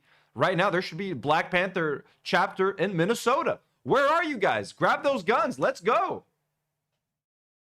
Polish Pusher, have a good night. Yatik Rafie. Good luck for everything, and thank you for everything that you're doing. Thank you for making a ruckus, Polish Pusher. Don't thank us. Shit. Crazy, but very, very badass video. Feels great to see. This is also a nice little moment. They tried to attack a pizza shop in Wisconsin, in Minnesota. They attacked, it's called Rectangle Pizza in South Minneapolis. So you'll see the ICE agents entering the pizzeria. Several men exit an SUV outside Rectangle Pizza in South Minneapolis. And they stormed up on our door to try to get in. But Rectangle Pizza co-owner Brianna Evans says employees and community members chased off those ICE agents. Look at that. Look how cool it is. So they're coming in thinking they're fucking badasses coming in, trying to arrest some people. Boom, baby. That's what happens. Look at that. Look at these people. 1, 2, 3, 4, 5, 6, 7, 8, 9, 10, 11, 12, 13. Bro, you can't fuck with these people. You can't fuck with these Minnesotans. Private Huff just gifted 5 Do Not Worry memberships. Thank you so much, Private Huff. That is so very kind, so very generous. Let me update the numbers real quick. We were at 5 earlier, or 6, so 10. Holy shit! So we're at 897, 497. Sorry, I believe we're at 497 members. ICE agents after they tried to enter her restaurant Monday afternoon. Video appears to show those agents leaving, but not before deploying chemical agents, which were kicked right back. They don't belong love that. Look here. at that. They're not that this fucker, right that back. sneaky fucker. Like, they're not even being violent. They're not even like they're literally just gently escorting them outside. You're not welcome in this pizza shop. Get the fuck out of this pizzeria. And look at that fucker That coward who throws a gas canister. Video appears to show those agents just for the fuck of it. Like, there might be kids in there, dude, having pizza. This is like this is a regular fucking neighborhood. People are walking around. This is the chaos that these fuckers are causing. This is the chaos that their presence is leading to. Even if they're just walking into a pizzeria, you have to know that you're gonna piss off the fucking locals that don't want you there. You don't have to throw gas. That's it. Just leave. You're already leaving. They're not gonna attack your car. Why are you throwing this? What if there's a mom walking down the street with a stroller? Do you want her kids to breathe that in? They don't give a shit. They just don't give a shit. They're little kids with their toy guns. They're excited. They just want to hurt people. Not before deploying chemical agents. And look at that G who fucking kicks it right back. I wish he could have grabbed it and thrown it in their car. Obviously, I'm glad he didn't. He might get shot. But I mean, just insane stuff. Which were kicked right back. They don't belong here. They're not this community. They're not what we believe in. We support and love each other, and you can see from that video exactly what happens when they try to with us. Surveillance video shows several men exit an SUV outside Rectangle Pizza in South Minneapolis. And they stormed up on our door. Again, very badass. Rectangle Pizza in South Minneapolis. If I ever get to visit, I would love to get myself some Rectangle Pizza. Hell yeah. Hell yeah. This is funny. Some good news. This ICE agent reveals to the person filming that someone threw a bottle of piss at them, which made him sad. Try to listen closely.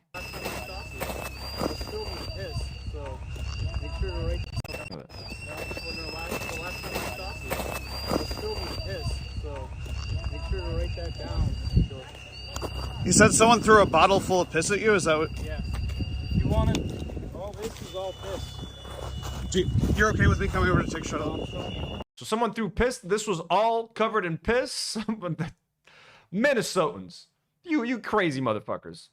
That's a pretty good idea, actually. The next time you feel like you want to go, just empty out in a little, Deer Park water bottle. Some Dasani water, whatever it is you drink over there in Minnesota. Some kind of creek water, Minnesota creek water. Fill your bottles with piss. Somebody threw a bottle of piss, and it went all inside the vehicle, too. And all over me, so. All over him, too. He got covered in piss. That's pretty fucking cool. That's the peaceful protest you're seeing. He's just like, that's your peaceful protesters right there. Yeah, fuck you, dude. Smelling like piss. No, for what? You fall again. This is also infuriating. Another American citizen just getting fucked with. ICE tries to intimidating citizen, but he doesn't back down. This is also in Minneapolis. Dude, all of the stuff coming out of Minneapolis is insane. Motherfucking door. Get out the car. No, for what? You fall us again, we're gonna. I'll work around here. You fall us again, I'll work around here. Shut the fuck up, bitch. White boy. Record it. Record it. Record the plate. Record my plate. Record the plate. Record my plate. Bitch, you're about to get. You walk up on me, you're getting. No, changed. you walked up on me and pulled my door. You walked up on me. No, you walked up on me. You walked up on me. I work around here. I work for the city. Dude, this guy is courageous, man. I'm sorry. If you stand, knowing that these guys are shooting women in the face willy-nilly, anyone who stands up to them is extremely courageous because you're literally putting your life on the line. I don't know what else to say. This is my property. I work around here. I drive around here every day. Record it. I drive around here every day. You can record everything. I work around here. I work around here. I'm not talking now. I talk to you because you're more calm. I talk to you because you're more calm. I'm not talking to you. This is a warning. This is a warning. Do not follow us. Do not follow us. Take a picture of it. No, you more. No, you more. That was really funny, right? No, you're the guy. You walked up on me. Walked up on me and pulled my door. You walked up on me. No, you walked up on me. You walked up on me. I work around here. You walked up on me and pulled. Bitch, you're about to get. You walk up on me, you're getting. No, changed. you walked up on me and pulled my door. Record it. I drive around here every day. You can record everything. Crazy, man. Just crazy. Tensions are so fucking high, man. Tensions are so fucking high. This lady, this is, I believe, just maybe this is a Somalian lady. Another day video of ICE legally harassing a U.S. citizen for proof of citizenship while she walks through her own neighborhood in Minneapolis. In the video, a woman is surrounded by masked ICE agents. Let's watch. This is so heartbreaking. This lady is so sweet. She's trying so hard to just remain calm and not panic. I just want to give her a hug. Let's listen to this. Haram, she has a little accent, they're trying to fuck with her because she has an accent, because maybe she's from Somalia or something. Fuck them. What a sweet lady. This is such a heartbreaking interaction. Yep. But good on her for fucking standing her ground. She's being sweet and nice, but she is not wavering. She's confident, very strong lady as well. An ID on you, ma'am? I don't need an ID to walk around in my city. This is my Okay, city. do you have This is some my ID home. then, please? I don't need an If ID. not, we're going to put you in the vehicle and we're going to ID you. Huh? I'm not gonna take out. You take out your ID. You don't have an ID? She says, I don't need to, this is my city. I don't need to show you my ID. Let's go, lady. Let's fucking go, lady. I'm not gonna take out an ID. Hey man, it's I am U.S. citizen. I am U.S. citizen. All right, can we see an ID, please? I am U.S. citizen. I don't need to carry around an ID in my home. Well, This is my you, home. where were you born? This is my home. Where were you born? Minneapolis is my home. Ma'am? Yeah, there we go. Now, look, she sounds like maybe she's from perhaps Somalia, maybe Ethiopia or Eritrea. She has ID. I recognize that. What a badass lady. What a badass little lady right there. This is my home. I don't need to show you my ID. Fuck you. She didn't say fuck you, but like she's thinking it. She's thinking it. And again, they asked her, where were you born? Like, what does it matter where she was born? Shu khassak, shu khassak. How do you expect to host the World fucking Cup with people from all over the world are supposed to visit America? What are you supposed to do, man? Hotels in America are struggling right now. Restaurants are struggling. Literally, the tourism industry is down the fucking toilet. Keep doing it. Keep fucking doing it to yourselves. I hope you own a restaurant, you fucker. That's not. We're doing an immigration check. We're doing a citizen check. This is and where we're asking you where you were born. This is where I belong. This is my home. Ma'am, you and can belong here, but where were you born? And I am not gonna give you an ID. Then we're gonna put you in the vehicle until we can ID you. I belong here. I should be walking around here free. I shouldn't be afraid in my life at this point. Ma'am, do you have an You ID making to me give a us? skirt? No. Yes, you're correct. You making me a scare. You making me a Do you panic. have an ID? This is my home. Haram, she said, you're making me scared. You're making me panic. That's so sad, man. Like, she's literally walking around her street. She's walking around her street. She either pays rent for one of these homes or she's paying a mortgage. She owns one of these homes. This is her community. She goes to the supermarket. She knows the dentist. She knows the vet. She knows the local flower shop. This is her home. And to be there and to just question someone and make them feel like they don't belong because they look different and they're not white. Yani Nazi Germany. This is everything that America stands against. Fuck Donald Trump. Fuck his whole administration. I cannot wait for 2028. This is such a long and fucked up presidency. This has been so much worse than I expected. Ma'am, where were you born? I am U.S. citizen. I am U.S. citizen. And I don't think so. You have a right to. And he's taking pictures. Look at that fucker to try to like intimidate her. You little stubby ass little fingers. Stubby white boy fingers. I don't think so. You have a right to picture me while I am in my home and walking around in my home. Yeah, she says, I don't think you have the right to take a picture of me while I'm in my home and walking around in my home. Fucking own it, lady. Own it. This is your home. Let's go. This is not acceptable. You guys, you're terrorizing people, Ma'am, and it's not where acceptable. were you born? It doesn't matter where I was born. I belong here. I am U.S. citizen. What else can I say? I am citizen. This is my home.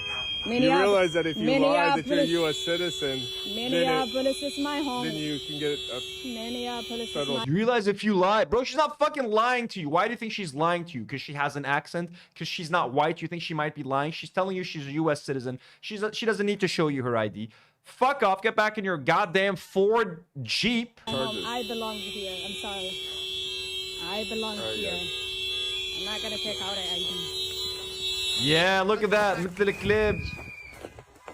Donkeys. She's like, yeah, I'm not going to take out my ID. I belong here. They just fucking walked off. They can't do anything. She stood her ground. She was like, even then, she's like, look, I'm getting scared. You guys are making me panic. She still held her ground, even though she might have been getting a little bit nervous. And who wouldn't get terrified? You just watched a woman get shot in the face 3 times by these fucking thugs. 3 masked men surrounding you, armed to the fucking teeth. Our Lady did a great job. Yati Grafje. Queen, exactly. Artful Decadence calls her a queen. She is a queen. This Donald Trump put this out like a couple hours ago. He said, if the corrupt politicians of Minnesota don't obey the law and stop the professional agitators and insurrectionists from attacking the patriots of ICE, who are only trying to do their job, I will institute the Insurrection Act, which many presidents have done before me, and quickly put an end to the travesty that is taking place in that once great state. Thank you for your attention to this matter, President Donald J. Trump. Honestly, Minnesota only became shit, and it's not shit, but like it only became what it is now because you sent an ICE, man. Everyone was fucking happy. Everyone was living their lives. Communities thriving. until you sent your fucking terrorists to terrorize everybody. Far Twain sends a $2 dono and says, the Midwest Bank. Thank you so much, Far Twain, for the generous dono. We love you. So the White House shared Donald Trump's statement and says, if the corrupt politicians of Minnesota don't obey the law and stop the professional agitators and insurrectionists from attacking the patriots of ICE who are only trying to do their job, I will institute the Insurrection Act. Oh, they just repeated what he said. What is the Insurrection Act exactly? Let me look that up. So the Lincoln Project shares that and says this has been the plan all along. Foment violence and chaos in the streets of Minnesota. Implement the Insurrection Act. Declare martial law. Suspend elections.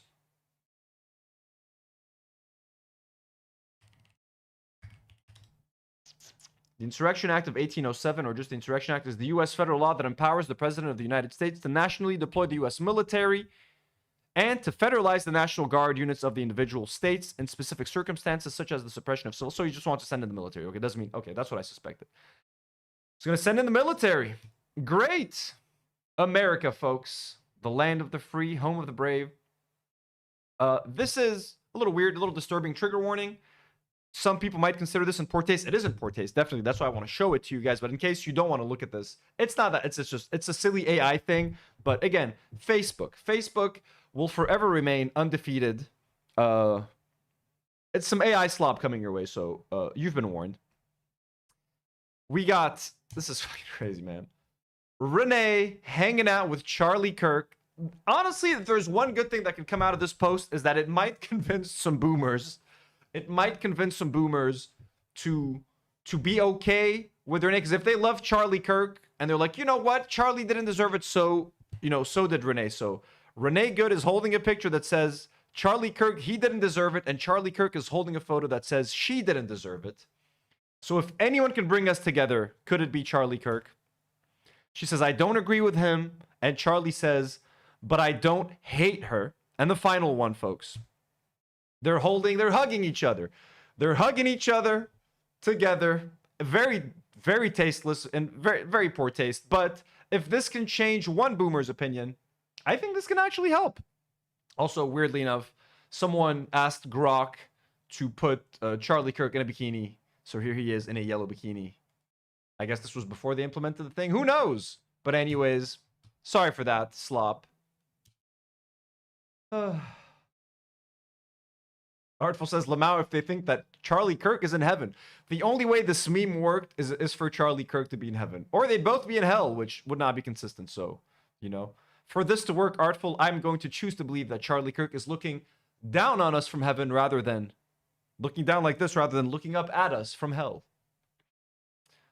Okay, that's all we have about ICE. We're an hour and a half in. Okay.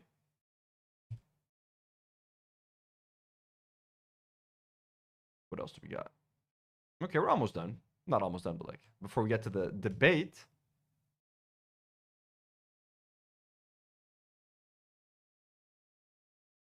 I'm just opening up a few links. Excuse me, folky folks.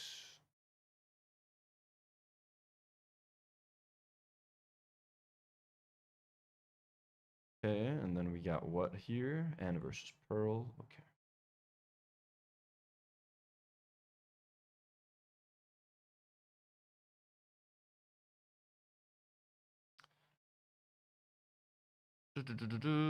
Sorry, guys, 1 second. Just organizing some things real quick.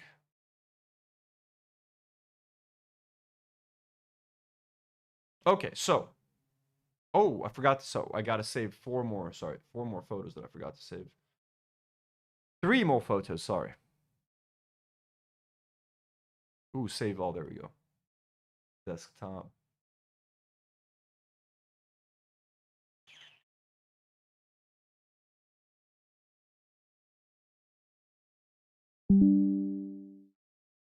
Okay.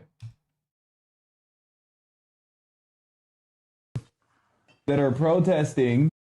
So this video, Hasan is in the news again, folks. Apparently, he's shocked Kaya yet again. Crazy. What?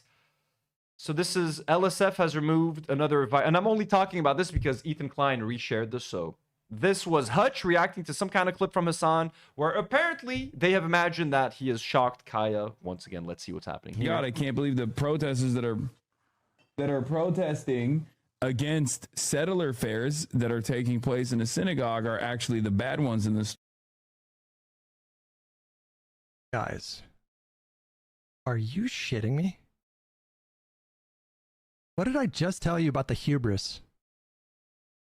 I wasn't even kidding. I didn't. I confess I didn't suspect I would see it in this video.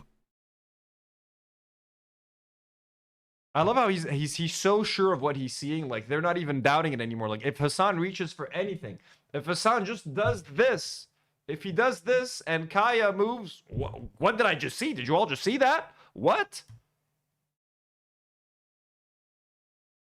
Maybe he's got the vibrate collar on now? I don't know. I don't know. I don't know. That is not even a little bit subtle. It's funny though. It's funny because it's on the different side now. Oh, so they think he changed the button side. Okay, so let's see. What did he see again? So Kaya's just standing up. Kaya's just hanging out. Protesters that are protesting. And Hasan is reaching and he's looking for something. It could be anything. It could literally be anything. Again. She didn't even jolt or anything. She just moved. She just moved positions, man. Oh my God. That are protesting against settler fairs that are taking. Yep. Animal abuse, folks. Animal abuse. So Kaya can't do. She can't yawn now without Hasan being accused, I guess, of shocking the dog. Anyways, so they saw something. Ethan Klein right away, not even gonna question it. More than excited. From today, Hasan shocked his dog again on stream. Lol. And by the way, Ethan, who cares so much for animals, who cares for dogs, who loves animals, he only cares, he wants what's best for Kaya. Laughing emoji. When someone abuses their dog, the appropriate emoji to use would be, you know, the laughing emoji. Like, lol, this guy's shocking his dog. Lol. Shows how much he cares about the dog, supposedly. You know what I mean? So, and I mean, look, you guys think, like, think what you'll about what happened before with Hasan. Do you think he would be dumb enough to, like, do anything that would remotely make people think that he's doing that? After Kaya Gate, after the whole shock collar gate, do you think he would even... I'm not saying that he was shocking her before, quite the opposite. But, like, do you think he's going to start now? Or, like, you know what? Enough time has passed. Let's go back to... Like, come on, guys. Like, the dude's a smart guy. Come in. A little... you know what I mean? I've been seeing some of his streams. Kaya's not even there half the time anymore. Khalas, just fucking get over it. Looking for things that aren't there. Making things out of nothing. And this was like between like Iran posts, by the way. Like Iran, God save the people of Iran. Bless the people of Iran. Ha, lol. Hasan's shocking his dog again. Lol. Oh, bless the people of Iran. Anyway, so that's a new Kaya Gate. In case anyone was wondering. That's happening. Again... And, like, I saw XQC talk, like, everyone's, like, they're back on it. I'm like, oh, my God, dude. Oh, my God. Anyways. What else is happening?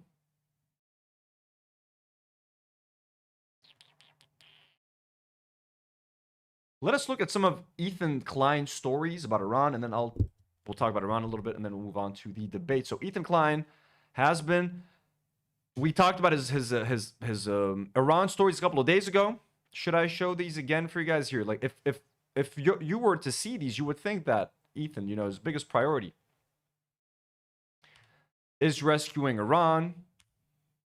Well, here was talking about this is something else. Let's go. This is sick. People of Iran. He's sharing stories of people in Iran protesting. But obviously, this was all just to make Ian and Anissa look stupid because of their viral clip that went viral of them watching 90 Day Fiancé, where they commented on the situation in Iran. So right now, he's just happy. He just wants to spite Anissa and Idubs because they said something about Iran. He just wants to prove them wrong.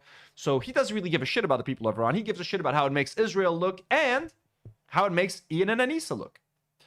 So Ian and Anissa thoughts. They say she can go to prison for this, but you said that's American propaganda. Tell me what to think. Again, this is another. He's sharing a video of a young man in Iran who's sharing his story and why they're revolting. And Ethan makes this all about Idubs and Anissa. He can't look at people who are trying to fight for their rights and take it at face value and actually celebrate it. No, he has to make this about drama slop and stupid shit like that. So again, that's what he cares about. This was the AOC stuff. Talking about Anna Kasparian. Okay. Again, more Iranian protests. Look at this, Ameribu. And look, this was extra offensive because he's sharing the picture of like an old lady who got beaten in the face and who's bleeding from the mouth. presumably by like riot police in Iran. Fucking sad, you know, very brave old woman. And instead of like celebrating that, he's like, look at this, Ameribu Aydab Zenanisa. Again, making this about himself and his stupid fucking obsessive online beef with Aydab Zenanisa. Instead of actually celebrating and honoring this woman, this is what he cares about. This is what he's always cared about. He doesn't give a shit about the people of Iran. And let's not forget when the war in Iran started, the shit that him and Ela shared on social media. Ela was sharing Donald Trump posts about the war. She was sharing that like female. We talked about all of this two live streams ago. I don't want to go over it again. But anyways, this is just some context. This is what Ethan's been up to for the past couple of days on Instagram. Well, he's not letting up. He's still sharing all this stuff. He's sharing over 12,000 feared dead after Iran protest as videos shows bodies lined up at a morgue. Now, there have been a lot of people that are being killed by the government in Iran. I highly doubt that the number is 12,000. Now, why would Ethan want to share that 12,000 number? Why is he so insistent that it's 12,000? Because he wants to make this about Israel. He says this is catastrophic. This is more than Israel killed in the first week of invasion. Just to put it in context, here you go. Look at this. This is catastrophic. This is more than Israel killed in the first week of invasion. Just to put it in context. This is all that Ethan Klein really cares about. He's trying to justify that Iran is the enemy, that Iran is a justified target of Israel. I have that. I should have pulled up that video again. Let me try to see if I can find it real quick of him talking about Iran on the show. Let's see.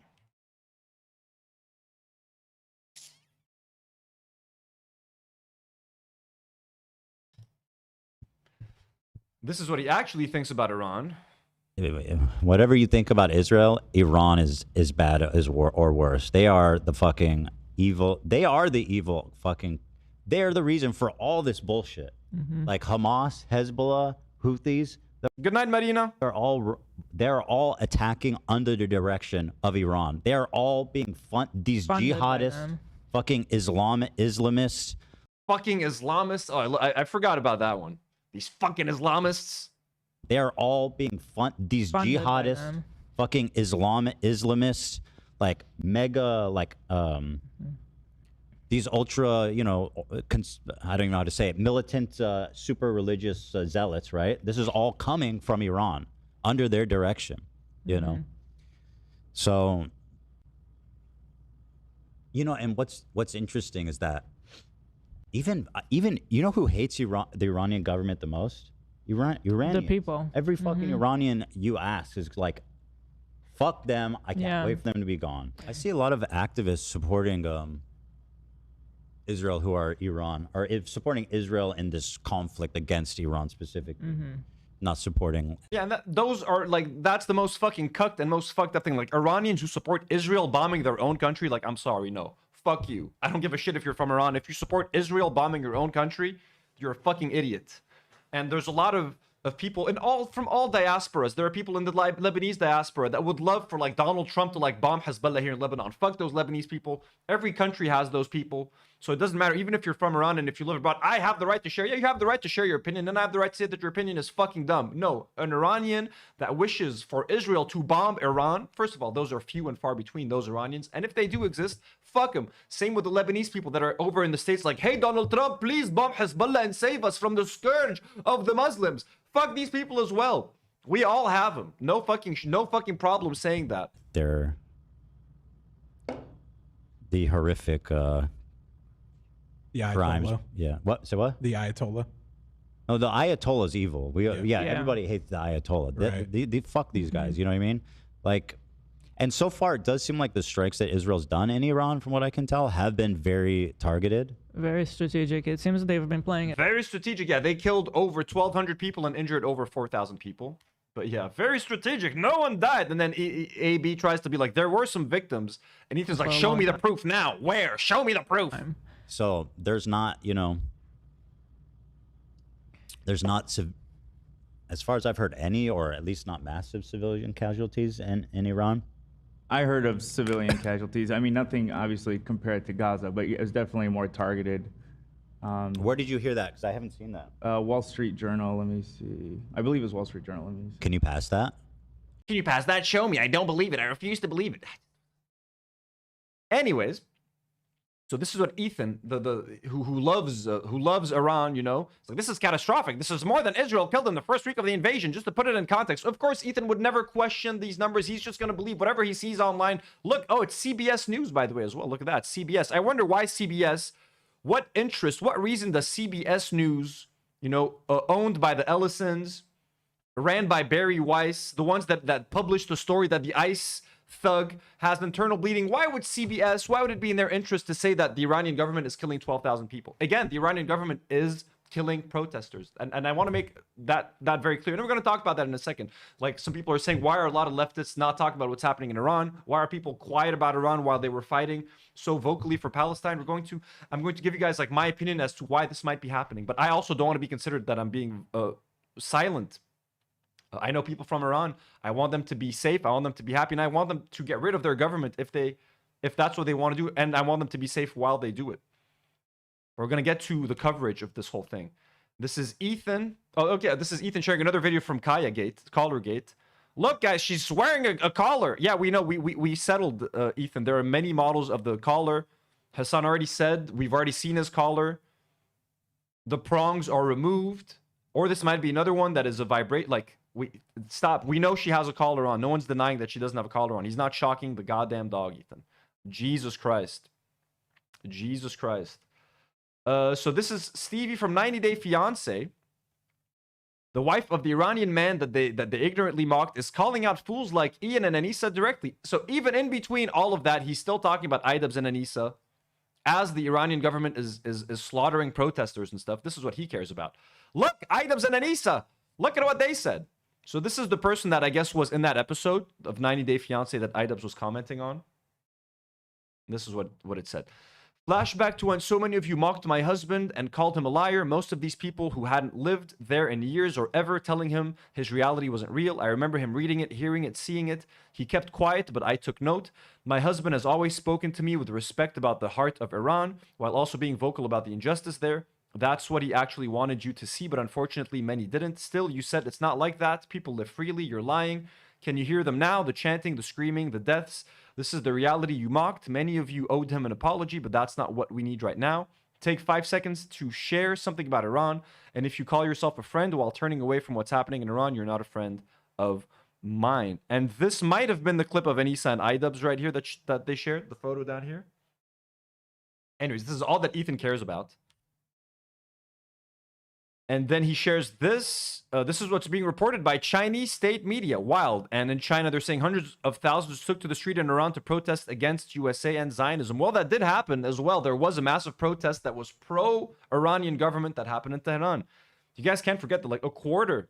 There's a huge part of the Iranian population that actually, like, does support their government. It's very complicated. It's not as simple as Ethan Klein, the political analyst, is trying to make it sound. Is this everything? Yeah, I think that's it. Oh, and then he shared this from Cenk Uygur. Cenk says this: most of the Iranians you see on social media are fake. They're Israeli bots trying to start a war. From the Israeli press Haaretz, a large-scale digital influence campaign in Persian was underway, operated out of Israel. The campaign promotes Pahlavi's public image and amplifies calls for restoring the monarchy. The campaign relies on avatars, fake online personas posing as Iranian citizens on social media. A lot of people in Iran don't want the Ayatollah in charge. No one in Iran wants a new dictator. Shah is the Persian word for king.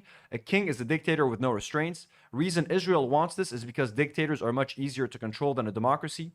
Notice that no one is talking about Israel paying for this war. No, they want to use these fake accounts and fake reports to start war that America pays for. So Ethan is accusing him of being like just a fucking conspiracy theorist and seeing Israel wherever there's anything going on. That's what Ethan's been up to.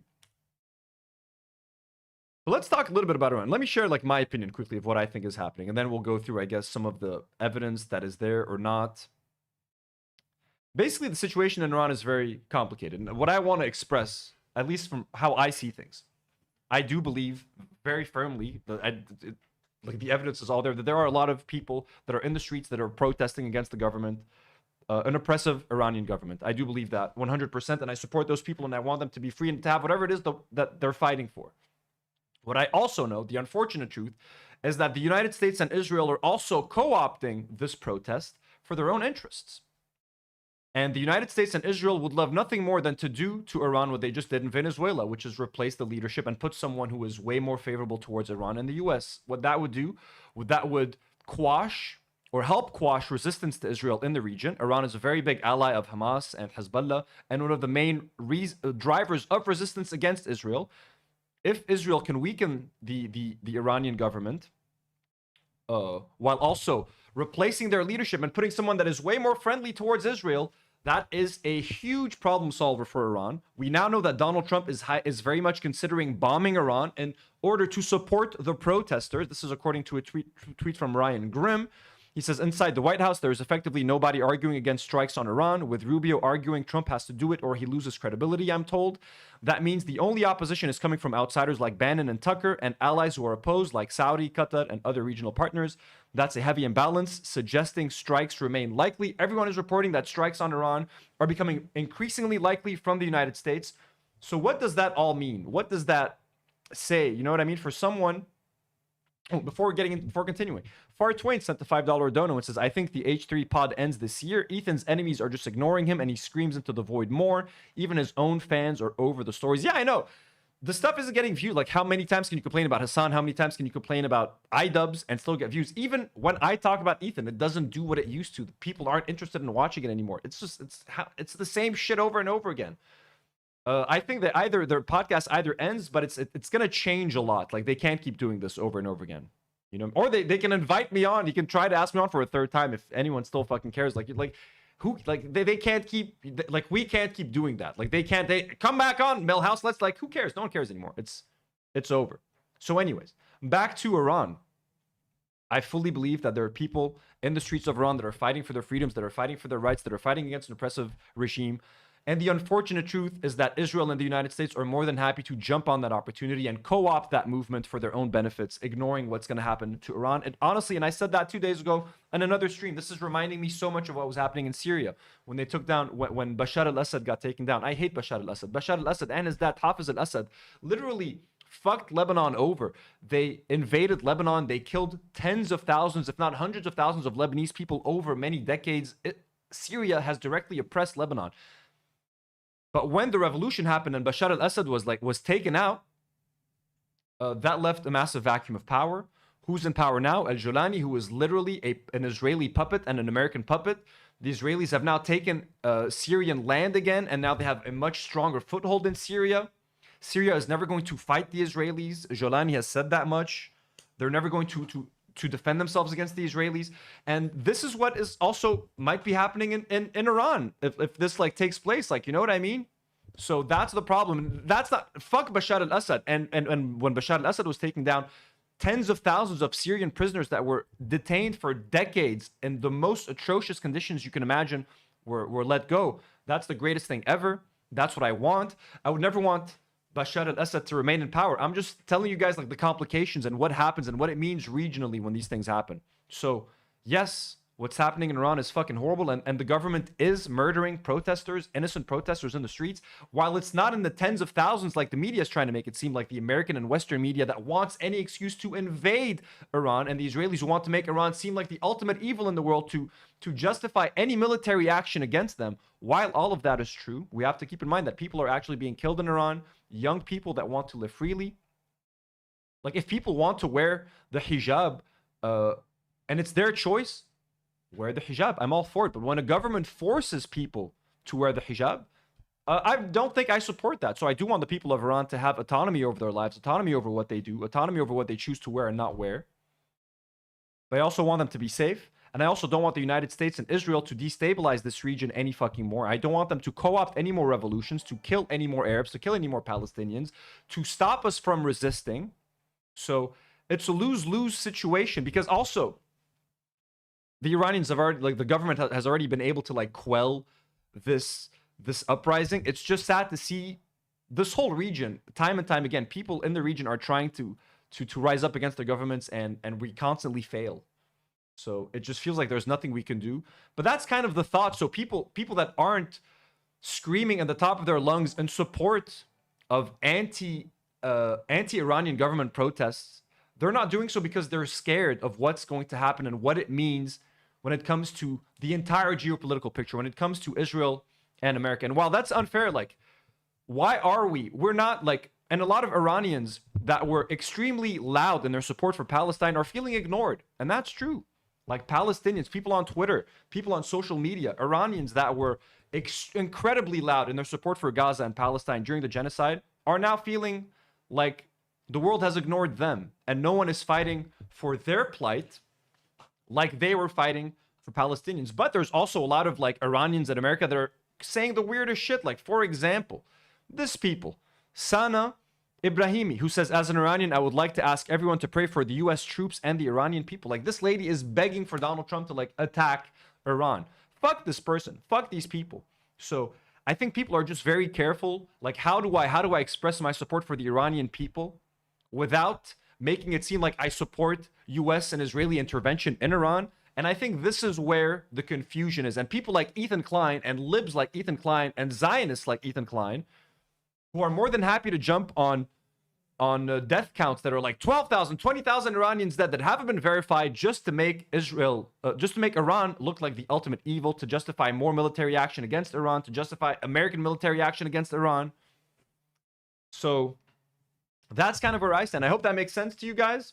Truth TV sends a $5 dono and says, Iranians are also protesting the conditions caused by US sanctions. I wish them well. I won't celebrate our government driving Iranians to desperation. Exactly. A lot of what's happening in Iran right now, and the reason people are struggling financially, is because of sanctions that the US has placed on Iran for so many years. The whole thing is it's a very complex issue that's happening, and this is something that I'm learning more about every single day. Again, I'm not a geopolitical expert. I'm not a political expert. It's crazy. Noxolato says, from Grapevine, allegedly some LSF mod were removed. LSF live stream fails. They removed mods? Really? Brendan Wood said, we need someone actually from Iran that we know and trust. My sister's boyfriend is from Iran, and I've been asking him, like what are you hearing about all these death tolls? They're like, look, it's hard to know what is real and what isn't, because the state like literally shut off the internet. But he says that the numbers are not as high as like 12 or 20,000, but it's more than just a few hundred. It's more than just a couple of hundred of deaths, but it's not.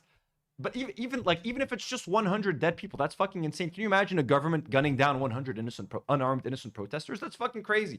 But there's also word of like Mossad agitators distributing weapons to Iranian protesters. Like, this is where we just have to be careful. This is where we have to be careful, and where the waters get a little muddy.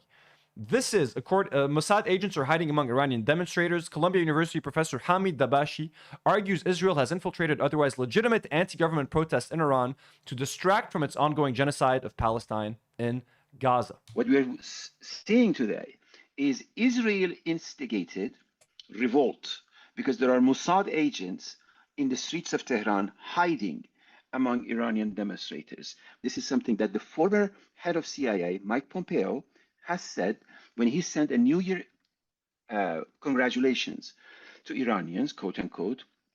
Among them, he included Mossad agents who are standing next to Iranians. In addition, over the last few days, we have seen Israeli flags in Tehran among the protesters. What is Israeli flag doing in Iran? So that's true, and there was a massive pro-Iran protest happening in the UK. A bunch of Israeli flags. Let me see if I can find one of these videos. Goddamn, sorry, I'm losing power here, folks. We're losing kahraba. Sham bisir ya dawle. Let me see. UK protest Israeli flag. I'm not gonna find it in my DMs, but I might be able to find it here. No. Let's go back to this video. Seeing today, over the last few days, we have seen Israeli flags in Tehran among the protesters. What is Israeli flag doing in Iran? So when we look at the events unfolding in Iran, we have to be very careful making a distinction between a legitimate protest of Iranians against their government because of the economic crisis and the imbalance between rial and dollar, and illegitimate Israeli instigated protest. That, you see, that's what we need to be mindful of. We need to keep our eye on the ball and make sure that we know that we can distinguish between what is a legitimate protest by Iranian citizens with actual grievances against the repressive government, and what is it Israel that's just trying to fucking instigate shit in the US for their own selfish interests. Like, again, we're talking about the Trump government right now and Israel. Given what they've been doing for the past 2 years, nonstop genocide, the war in Iran, Yemen, Lebanon, everything, man, and Trump and Venezuela, Greenland, like, they're going fucking crazy. Careful making a distinction between a legitimate protest of Iranians against their government because of the economic crisis and the imbalance between rial and dollar, and illegitimate Israeli instigated protest for their own nefarious reasons. Why is Israel interested in Iran? It's very simple: to distract attention from the ongoing genocide of Palestinians in Gaza and the continued theft of Palestinian territories in West Bank. Absolutely. And can you imagine if the US and Israel are actually successful in replacing the head of Iran, if they just put someone else, a puppet leader over there, what would that would do for Israel? Oh my God. And that would just completely, like, that would be such an obstacle for resistance in the region. And they've already, like, Israel has already done a lot here in Lebanon to quell resistance. They struck a massive blow to Hezbollah a few months ago in the war with Lebanon. So it's kind of crazy.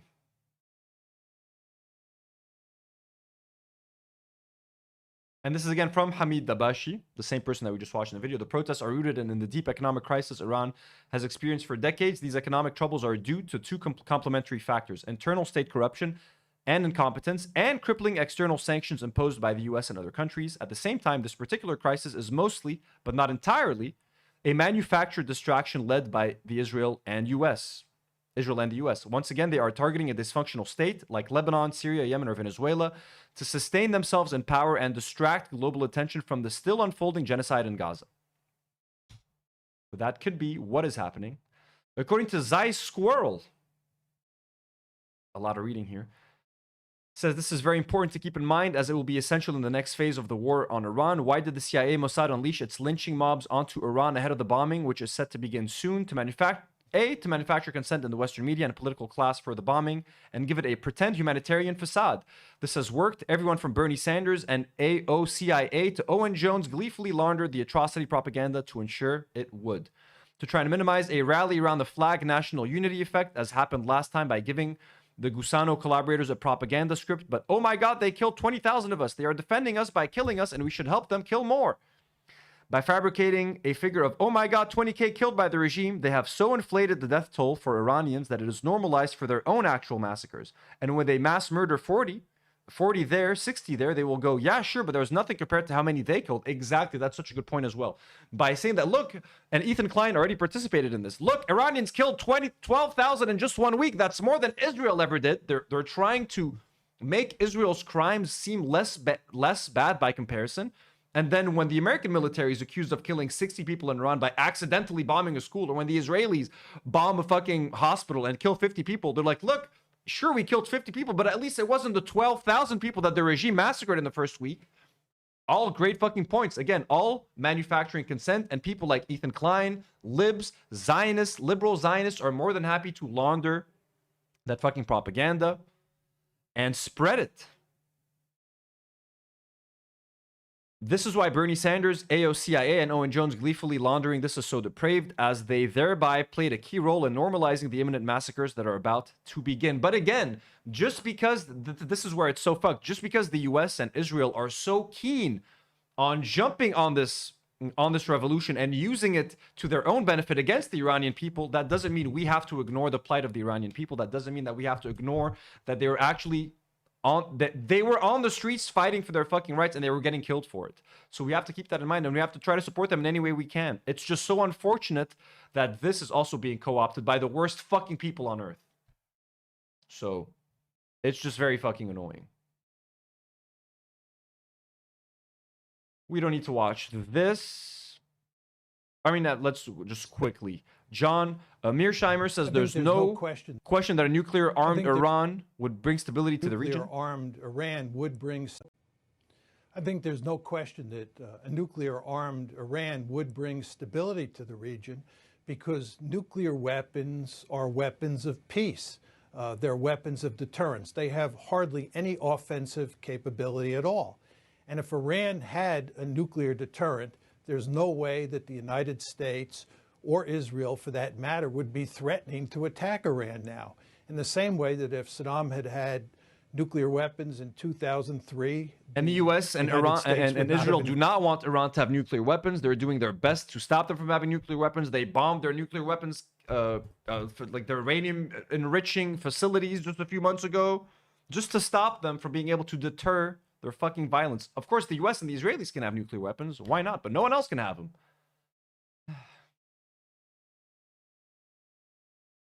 Asal Radhugan, I don't know what she normally stands for, but I thought this is from an Iranian person, kind of concludes everything nicely. She says, finally getting through to family in Iran after 10 days. After days of internet blackout, the relief of hearing they're okay, the sadness of knowing they're scared, and the despair of feeling hopeless. They're human beings who want to live a normal life, and instead, they're violently repressed at home and treated as political pawns abroad. It's all so unjust and so tragic that I'm at a loss for words to describe. I hope for Iranians to be free on their own terms. There is nothing controversial about that. The discussion around Iran is so toxic, it has been rendered meaningless. Try to understand that people in Iran, innocent people, are being killed and truly suffering. You cannot absolve its government, which has brutalized them. Yes, foreign pressure is real, sanctions are real, and a cause of suffering. But millions of Iranians see their own government as the cause. You cannot overlook that reality because it complicates a narrative. Try to understand that Israel and the US have shown their total disregard for human life, rights, and dignity over and over again. You cannot absolve them of their crimes, especially genocide, and treat them as saviors. You cannot overlook their history of colonialism and exploitation because it complicates a narrative.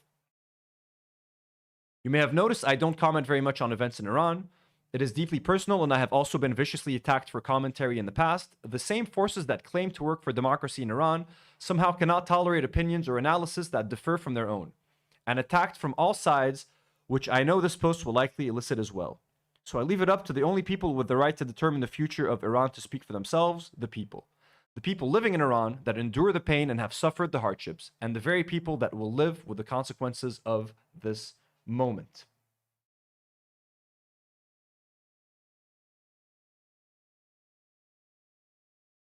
So I think this is a nice take. And again, Ryan Grimm is saying that it's looking more and more likely that the US is going to strike Iran. We've been streaming for a couple of hours. Honestly, something might have been announced already. Let me look at Twitter real quick.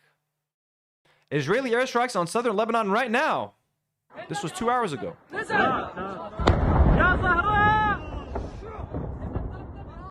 One constant, no matter what happens between Iran, the United States, Israel, all of that, Lebanon is going to be hit no matter what. We're going to get bombed no matter fucking what, folks.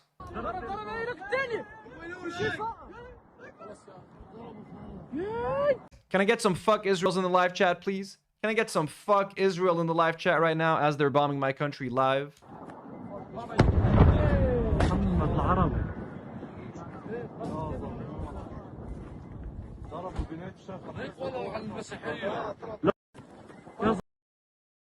Jesus.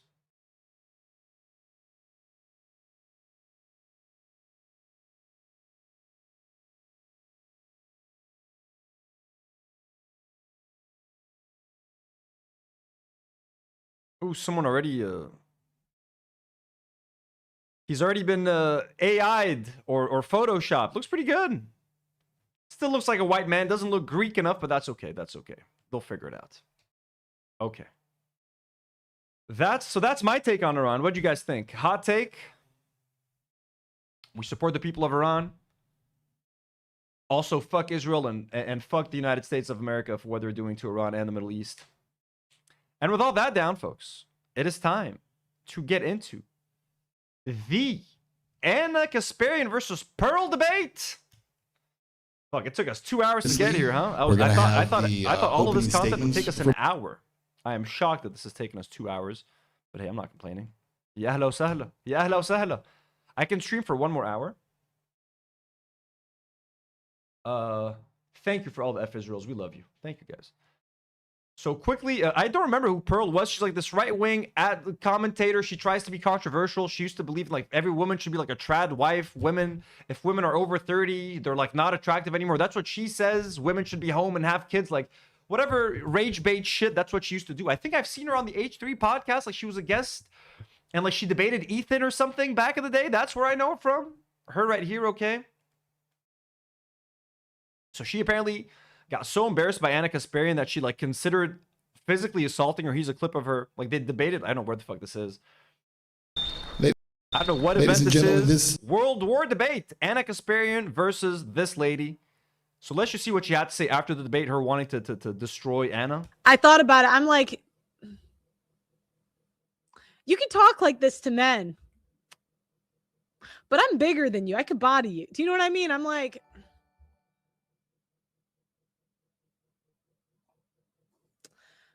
yeah.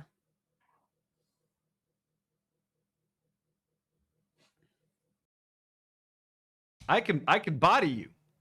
That's how you can solve most debates. Just go body slam someone. Yeah. I know, but I have this fear in me of the police. I never want to like get in trouble in that way. But you know, I'm getting older, and have you noticed the older you get, I'm like, do you know what? I could catch a charge.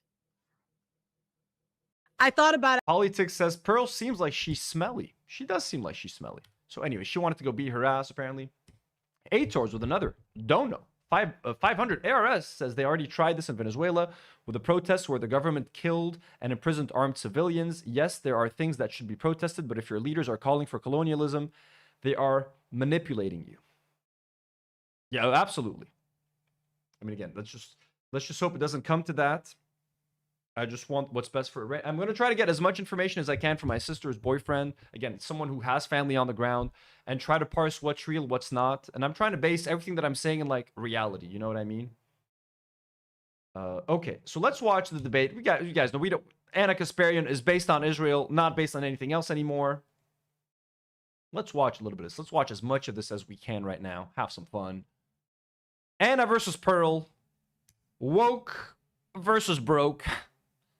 Debate, our main card has a little bit of a different format than what we did previously. We're going to have the opening statements for both of you. And I don't know if anyone has like a better place to watch this. I don't know who filmed this. Like, I don't know where this was. This is the only full link to the debate that I found. Those will be 5 minutes apiece. And then you'll each get 10 minutes to kind of do an interrogatory of the other. That will go back and forth. And then after that, we'll go into open debate. As you saw with some of the other debates earlier, we try to let the other person answer. I'll try to jump in as I can, but for the most part, I want you all to mix it up, all right? Have fun with it. Sounds good. And who was first? I'm first. I thought so. Anna, take it away. We got 5 minutes. In a May 2024 appearance... MKMT25 says 2 demons. We got 2 demons debating each other on stage. Raimi says, are you ready to rumble? Was this... I wouldn't be shocked if this was streamed on Rumble, actually. On Tim Pool's Culture War podcast, my opponent, Pearl Davis, declared that women aren't really doing much. We're not having kids. We're not really contributing to the economy when you look at output. In fact, she uses this ridiculous assertion to argue that women should not have the right to vote. While it's true the birth rate has declined, and we'll revisit that in a bit, women account for 47% of the American... Yeah, people are saying, why is she even debating her? I have no idea. Like, I thought Anna Kasparian is like way too good for Pearl. Like, why is she stooping to that level? I have no idea. But honestly, I don't care. It's probably gonna make for some good content. You know what I mean? Like, shit. Apparently, Pearl would go silent for like 30 seconds on end, just not knowing how to respond. Like, apparently, this was so embarrassing for Pearl that like even her own fans like were like turning on her, and she made like a whole list of excuses here of like why she lost the debate. Literally, she was going through she accidentally leaked this on stream. Like, she took the debate because she needed the money. She's like, I needed money. We are struggling. Things we want to get. She's like, we're about to pick a documentary team this month. I would love 2 full-time editors. She said, I was scared. I hate crowds. I hate public speaking. It's counterintuitive. I hate being assertive. I do these annoying, nervous laughs. I wish I could stop. My body language. I hate mean people. I think there are better people than me to do debates. Debates can go personal and emotional. Insults can be thrown. Feelings can get hurt, and I'm not that kind of person. It's contrary to my nature. She said, someone has to do it, so I took it. I prepped for 2 weeks. You may not believe me. She said, I lost. Where I went wrong. I learned too much and brought too many stats. I need canned responses to her being a B word. I learned and I prevail. There were parts where I cooked. I had too many papers in front of me, and I was controlling the framing, and you accepted the framing. I spread myself too thin. I have too much respect for full-time debaters. She has a machine, and I have 3 people who are we are understaffed. So she thinks she's understaffed, and that's why she lost. Workforce. The Council of Economic Advisors found that women have contributed a substantial portion of the U.S. economic growth since 1970, which wouldn't have been made possible without... I mean, she's dressed like a trad wife, isn't she? ...the feminist movement. By 2017, women were responsible for nearly 40% of total gross domestic product, amounting to a whopping $7.6 trillion. Of course, that figure doesn't include the trillions of dollars in unpaid labor women do every year, tending to the household, raising children, and caring for ailing parents. And when it comes to certain sectors of our economy, women are a dominant and indispensable force. Like in the healthcare industry, where they make up nearly 80% of workers. Apparently that list is totally real. The leaked list is real. Reasons why I lost, number 10. No one likes me. According to the Bureau of Labor Statistics, that's 16.4 million women. When it comes to education, in 1960, women earned less than 35% of all bachelor's degrees. Today, they earn roughly 58% of all bachelor's degrees, which Pearl herself benefited from after graduating from Elmhurst University. Women also earn over 60% of master's degrees. I hope to hear Pearl explain how a more educated and skilled population somehow translates to cultural decline, especially as we compete with China in this increasingly multipolar world. The modern feminist movement also had a major impact on decreasing domestic violence, and that's according to the U.S. Department of Justice. Rates of intimate partner violence decreased. Tiny Tai asks, is Pearl huge or is Anna tiny? I think Pearl is fucking huge. She's like tall as shit. I was thinking the same thing earlier. Increased by more than 60% from 1994 to 2010. And that's thanks to protective order statutes and funding for shelters beginning in the 1970s and 80s.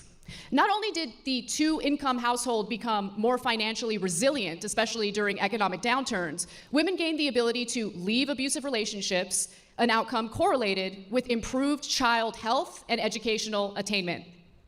A culture that protects people from violence is not one that's indicative of cultural decline. Pearl herself has benefited greatly from the feminist movement, thanks to Title IX in 1972, signed by Nixon, of course. Sex-based discrimination in any school program or activity that receives federal funding. Let's get to Pearl. But she is that modern feminism has weakened. Anna's like the teacher's pet who's like very well prepared. She's got all her notes ready. I'm sure she's gonna do great, etc. I mean, on things we agree on. If they bring up trans rights, I'm sure she's gonna fucking shit the bed. But like right now, I'm sure she's gonna make, you know, a lot of good points. Blah blah blah. Boring. Let's get to the slop, Anna. How they contracted the STDs in the first place. Boring. Data from the National Library of Medicine show that modern men are just as promiscuous as modern women. Men and women are in bad shape, and in the United States, we can discuss why, but feminism is not the reason. Very good, thank you. Nice job. Okay, Pearl, we got 5 minutes, you're gonna be on the clock, and let's go.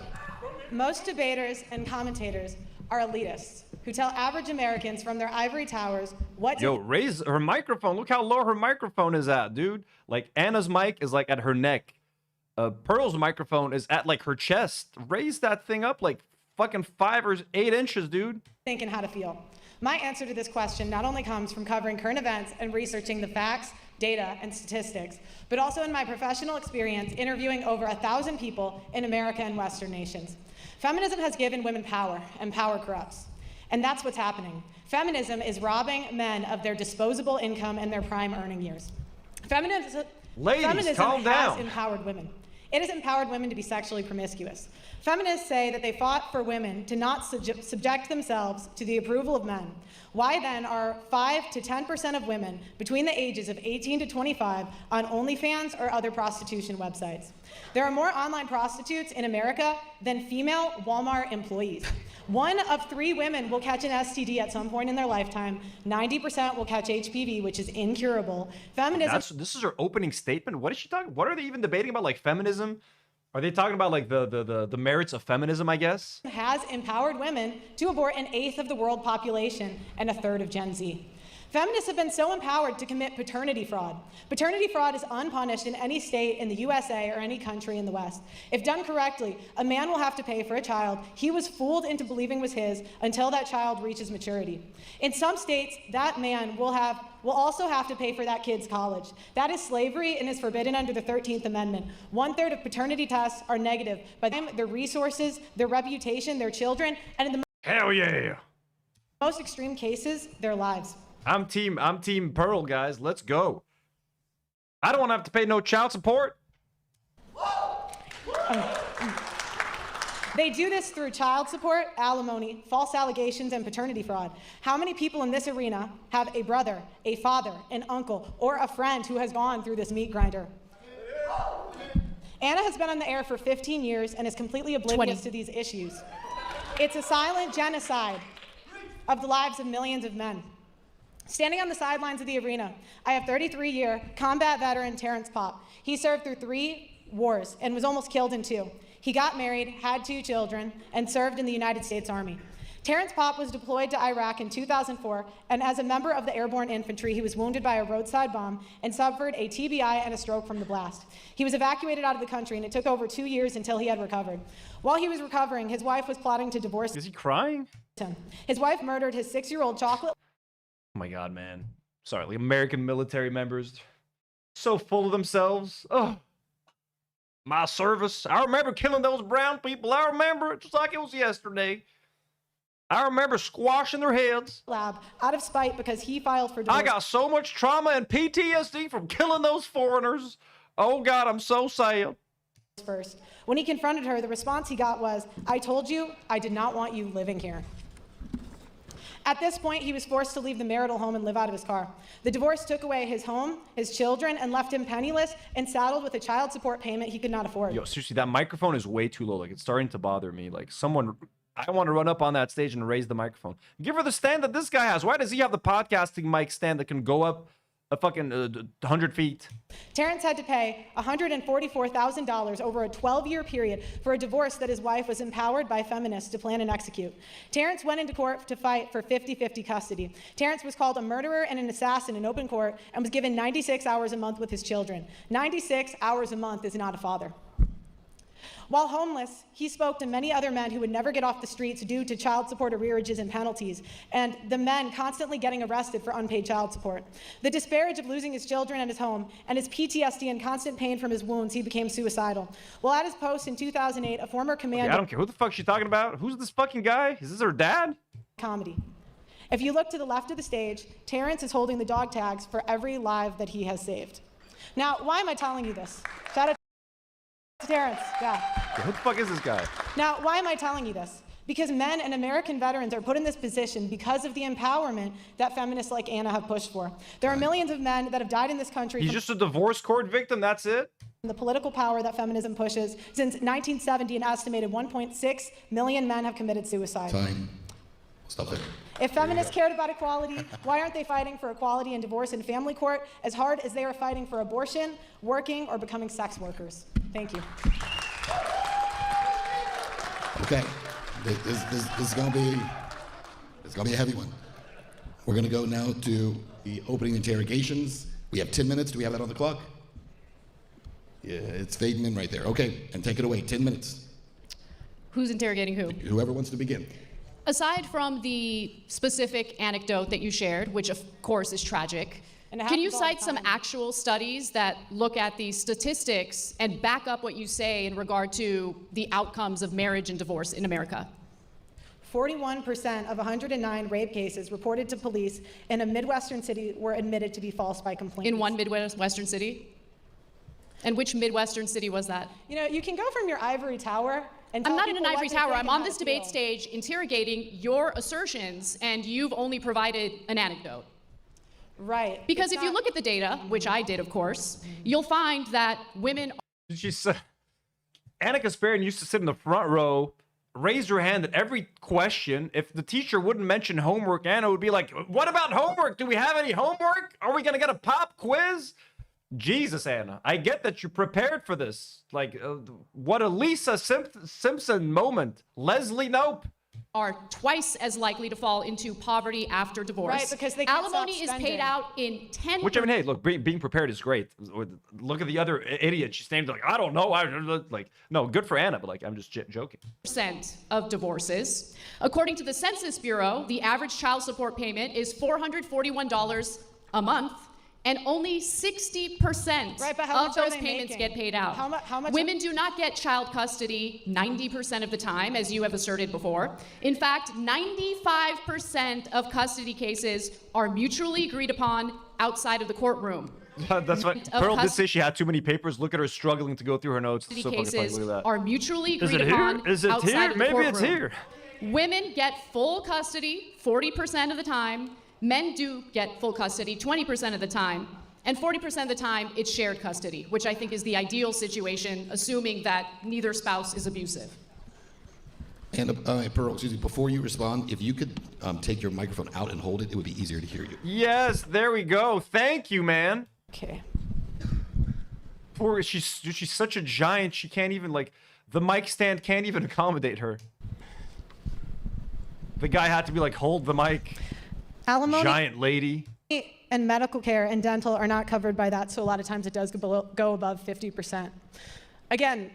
Oh, I feel so much better. Thank you, man. And look, they maxed out that microphone stand. They maxed it out. That's as high as it can go. You can go through the facts, the data, and the statistics and manipulate them any way that you want. It's not But manipulation. There are Those are the 1.6 stats. million. There are 1.6 million men in this country. SS Kidsy says the big screen in the back is killing me. That is so fucking cheesy.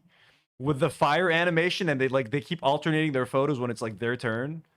Yeah, what is this? Why is Anna there? Like, Anna, are you struggling financially? Like, are you both? Yeah, I mean, Pearl said she needed the money. How much is this paying? Like $1,000? How much are you making for this appearance? This is horrible. Where is this taking place? Like an underground parking lot, or like a Buffalo Wild Wings? I don't know why this seems like a Buffalo Wild Wings, and this is where like they play the football matches. But now they've traded in the Buffalo Wild Wing table for a stage. Men are 9 times more likely to commit suicide after a divorce. Compared to women, what's the number for women? It's lower. Really? What is it? Comparative analysis is real difficult for you, isn't it? Okay. Go ahead, Pearl. What's your next question?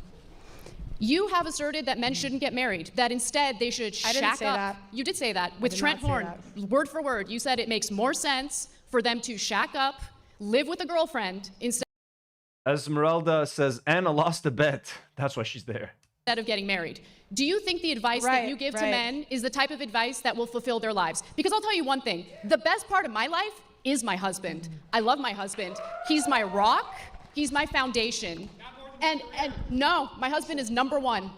I love my career, but you know what my career did? When I met my husband, my career That's so funny. Like, I guess like an anti-feminist guy. I bet you like your career more than your husband. I bet he's number 2. No, actually, he's number 1. Like, I love the fact that the guy had to heckle and intervene. As a feminist, I'm sure you prefer your career. love my husband.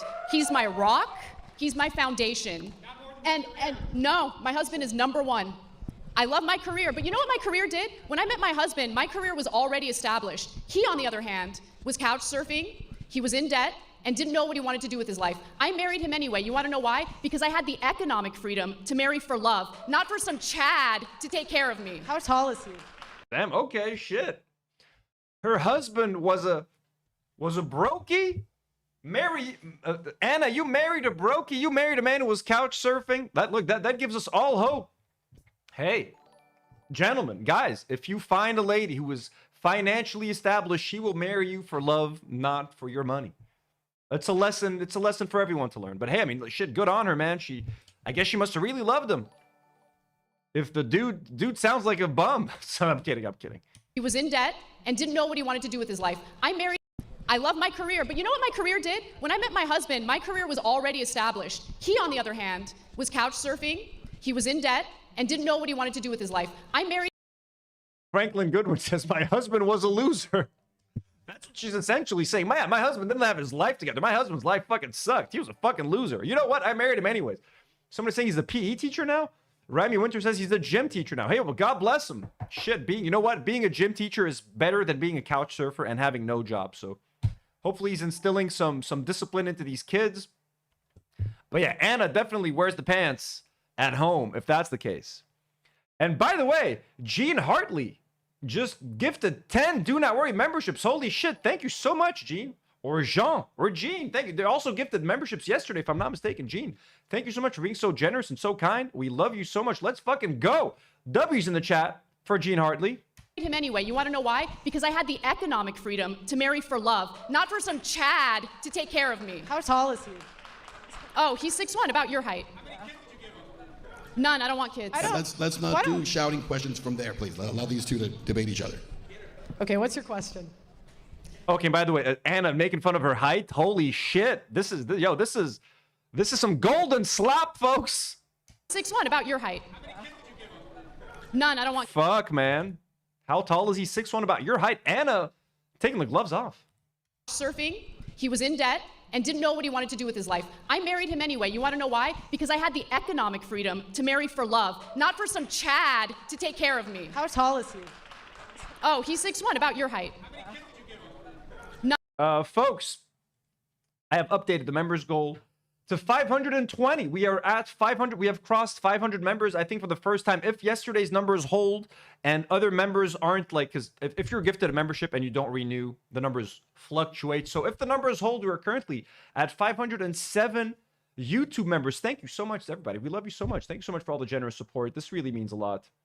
Our new goal is 520 members, folks. Can we get to 600 members at the end of this month? Let's find out.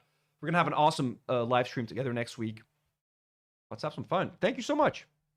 I don't want kids. Let's not do shouting questions from there, please. Allow these two to debate each other. Okay, what's your question? I mean, you don't really have much to answer, so I don't know what else to ask you. Do you think you're helping men by discouraging them from entering fulfilling marriages? What happens to men if they don't pay child support? I mean, what happens? What happens, Anna? How many men do you think get What arrested? happens to I don't know men what the when they number don't is, get- but the What idea that happens there's to like a men when huge they number don't- of men getting arrested for not doing what they're supposed to do 15% and take care of their children, it's not a huge issue. What happens to men when they don't Really, pay child support? only 60% of child support payments get paid out. You got to allow her to interrogate you, not them. You got to stop yelling questions Look, at her. you can minimize men's problems all you want, but I don't think you understand how privileged of a position you're in. I mean, look, shit. I don't know why Pearl is out there fighting for my issues. Like, shit, shouldn't I be out complaining about paying for child support? Pearl, I guess, you know, we appreciate you for fighting for men's rights so much. Thank you for being such a men's rights advocate, Pearl. I don't know what to say. You care so much about whether or not we pay child support. We have to pay child support. Men's problems all you want. Haley says that outfit is wild. Pearl has 0 gay friends. I'm telling you, she's literally dressed like a trad wife. She's got like the whole, and again, look, people, I'm not trying to shit on the style.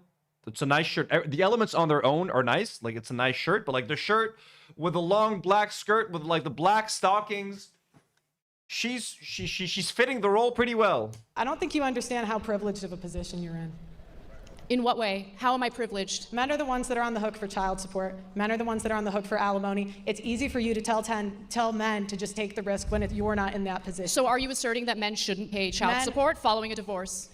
Do you believe that women should be financially responsible 100% after a divorce? Feminists wanted to be equal. So I say be equal. If you guys want equality, 50-50 custody, no child support, no alimony, no special privileges. Alimony is paid out in 10% It doesn't of matter divorces. if you're part of the it does 10%. matter. It does matter because you make it seem like it's a widespread issue when it's only 10%. The 10 years doctrine is a sexist law against men. That's sexist. How is it sexist if a woman decided to forego a career, decided to be a stay-at-home? Yeah, exactly. That's what I was gonna say. Like, women, a lot of the times when women decide to have kids, they are sacrificing their work. They're choosing to stay home. They're taking years off of work, sacrificing their careers to stay at home and take care of the kids. So it's not easy. They can't just jump back into the workplace as if nothing happened. Also, if they can't afford to get help or to get a nanny or to have family members help them raise the kids at home, how is a mom supposed to go to work and raise a family at the same time? She can't. They're going to need all the support they can get. This is where the idea of child support comes in for the dad or the husbands, ex-husbands having to pay. So I'm glad Anna's bringing this up. Mother, and the marriage doesn't work out. She has no job. She has no income. So you think it's unfair to get support from her ex-husband so she can raise the kids? 60%, so she can pay. 60% of kids under 5 have daycare. Daycare is an option now. You wanted to be men. Do you know how much daycare costs? You wanted to be men. Here Do you know how much daycare costs? Do you think it's free? Let her answer. A lot of things are expensive, Anna. I mean, it's That's men. That's not an answer. Women have 85% of consumer spending. Women spend money all the time. You spend money on hair dye, you spend money on Botox, you spend money. You should think about it. Jesus, oh my God, Anna, talking about hair dye and Botox right now. This is look. I understand Pearl is probably a very hateful person and a very hateable person, and she's probably said horrible things online that I just cannot remember, that I've never heard. So she might deserve being talked to that way, but like, this is... Don't make me feel bad for Pearl right now, Anna. We get it. She's really tall. They fixed the mic thing. Don't bring up, like, you know what I'm saying? I don't know why this is... Again, she probably deserves it, but... You should think about it. Of consumer spending. Women spend money all the time. You spend money on hair dye, you spend money on Botox, you spend money. You should think about it. I sure am. Oh, I think someone called her a B word. Someone called Anna a B, and she said, I sure am. What? Where are you guys? Why are you doing this debate at a Buffalo fucking Wild Wings? What is this? People calling Anna like a bitch from the audience, and Anna's telling this lady to get Botox? This is brilliant. Brilliant. Because this is, we're watching trash right now. We're watching some pure old slappity trash. You spend money all of the time. Yep. So you wanted to be men, here it is. You're equal. Pay for daycare. Equality means that when you have a child or children, you're both responsible. So the idea that the woman should take 100% of the costs on herself without any help from her husband or ex-husband is ridiculous. How is that fair? Well, how is it fair that he doesn't get 50-50 custody? Well, first of all, why are you asserting that they don't? It's 50% his DNA. Why can't he have 50% custody? Where there has was a study. I've been Let me answer your question, different... even though I should be interrogating you. I'll answer your question. Massive study out of Massachusetts that looked at 24,000 divorces. In those 25 divorces, they found that in only 8% of cases did men ask for custody. 8%. Right, because the average American can't afford divorce fees, Anna. But women can afford to raise the children by themselves divorce. without support from the ex-husband. How does that make sense? What did you say? I didn't hear you. We were both talking. You're complaining about the costs while simultaneously arguing that a woman should not get child support in order to raise the children that the former couple had together. Are you guys equal or not? You want to Yes, be equal. Equality means that you're both responsible for raising the children, and that includes the costs of raising the children. So you should have equality, but not at the expense of men. 50-50 custody, 50... This is just like so simplistic. If you guys want to be equal, 50-50, like that's it. Like that's all you got? Pearl, come on. I thought you trained for 2 weeks for this shit. I need a snack so desperately, but Demi's coming over soon, so I don't want to get too full before she gets here. Just gotta go. Let me just go see my options. I'm hungry.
I have brought some hummus.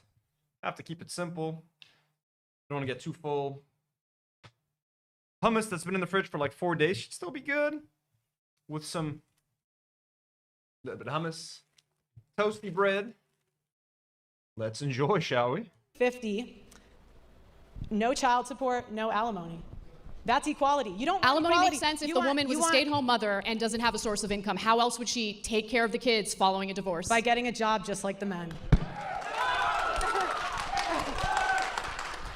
So you're saying that a woman who doesn't have recent job history is just going to willy-nilly enter the job force or workforce, I should say, and easily get hired. Do you guys care about this? So do you care about the children or not? Because you're making this about like the poor husband, the poor ex-husband who doesn't want to pay the child support, doesn't want, to take on any of the responsibilities of having children in the first place. Why is it that you seem to have a problem with men carrying out their responsibilities? But when it comes to men are dying to care about their responsibilities. Men are fighting to be a part of their kids' lives. What's the empirical data? People talking about an away screen. I actually have. We made a BRB. Sorry, I'm eating. We made a BRB screen, which I like. We either need to add some music to it, but I like the idea of cat videos. I gotta think about that. Gotta think about it. On that. I don't need data. How many people in here have had a family or a friend fight for their kid and not be able to get it? The reason that this happens, Anna, is because lawyers tell them not to fight because it's so expensive and they won't win. What is that based on? Based on me. You have to provide, look, Pearl, I am open to be convinced, but I need more than anecdotes. I need more than vibes and feelings. Because we're talking about something serious here. We're talking about raising children. We're talking about the shared responsibility of raising children. That, of course, includes the cost. 90% of disputed custody goes to women. That's not equal. 90%, that's a totally made. Listen, Anna, you agreed to debate on the Buffalo Wild Wings. Whoever the fuck you are, you cannot expect anything other than anecdotes here. Honestly, I'm surprised you're like Pearl even. I'm surprised you guys are like not debating in like a little inflatable pool with mud and it. Like, come on, what is this? This is more than anyone deserves. You guys, this is like a slop debate. Surprised no one's throwing fists. So you know what? She doesn't need to prepare for this. You're over prepared. Look at this fucking guy. He thinks he's at a UFC match. Up statistic. Where are you citing that from? All right, let's take a break there because our time actually ran up. Those opening interrogations are over. Let's take a moment here. You guys want to grab a sip of water? All right. The next step is going to be 30 minutes. We're going to open it up. Again, open debate. I remind you guys, I know everyone's passionate about this. I get that. Of course, Anna's right. I mean, Pearl's. So someone said rewind. All right, let's take a break there because our time actually ran up. Those opening interrogations are over. Let's take a moment here. You guys want to grab a sip of water? All right. Because we're talking about something serious here. We're talking about raising children. We're talking about the shared responsibility of raising children. That, of course, includes the cost. 90% of disputed custody goes to women. That's not equal. 90%, that's a totally made up statistic. Where are you citing that from? All right, let's take a break there because our time actually ran up. Those opening interrogations are over. All right, let's take. Where are you citing that from? She just looked at her and smiled. Like, where are you citing that from? Just smile. That's a good tactic. All right, let's take a break there because our time actually ran up. Those opening interrogations are over. Let's take a moment here. You guys want to grab a sip of water? 30 minutes on the clock. And let's begin the open debate. Pearl, I'll let you pick up here. Go ahead. What happens to men when they don't pay child support? There are consequences for it, especially when there's a court order for them to carry out their responsibility.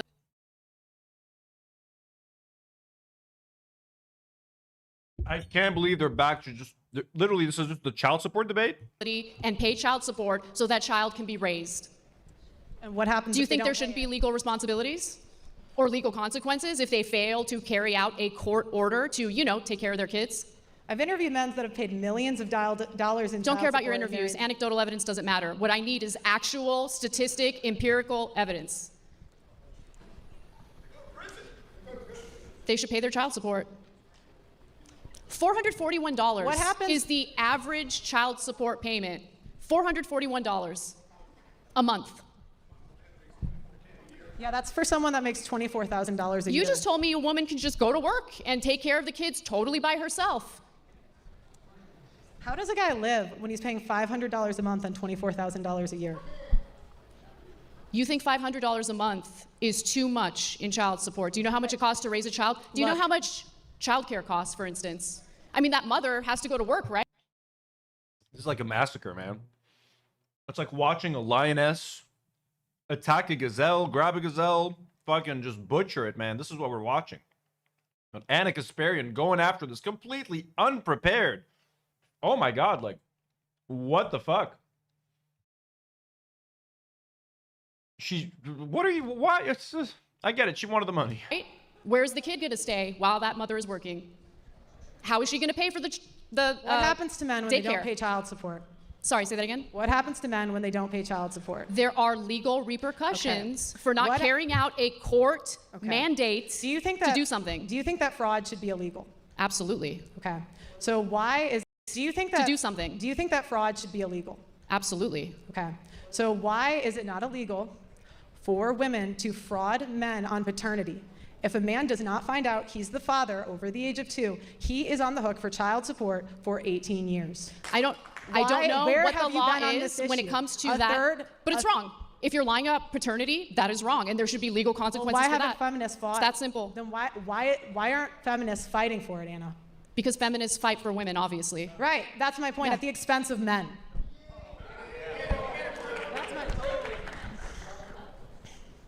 You guys want to believe women at the expense of men. Why isn't Amber Heard? I mean, yeah. That sounds like a shitty law.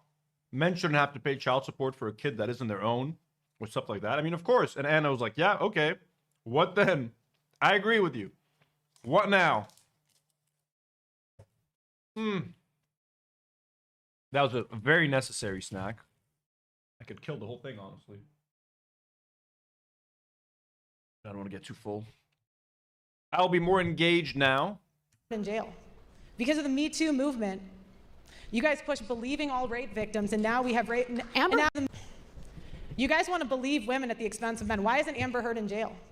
Because of the Me Too movement, you guys push believing all rape victims. Oh my God, Amber Heard. Now we have rape. Amber Heard had to pay out a massive settlement. Yeah, but why isn't she in jail? You want her in jail? Yes.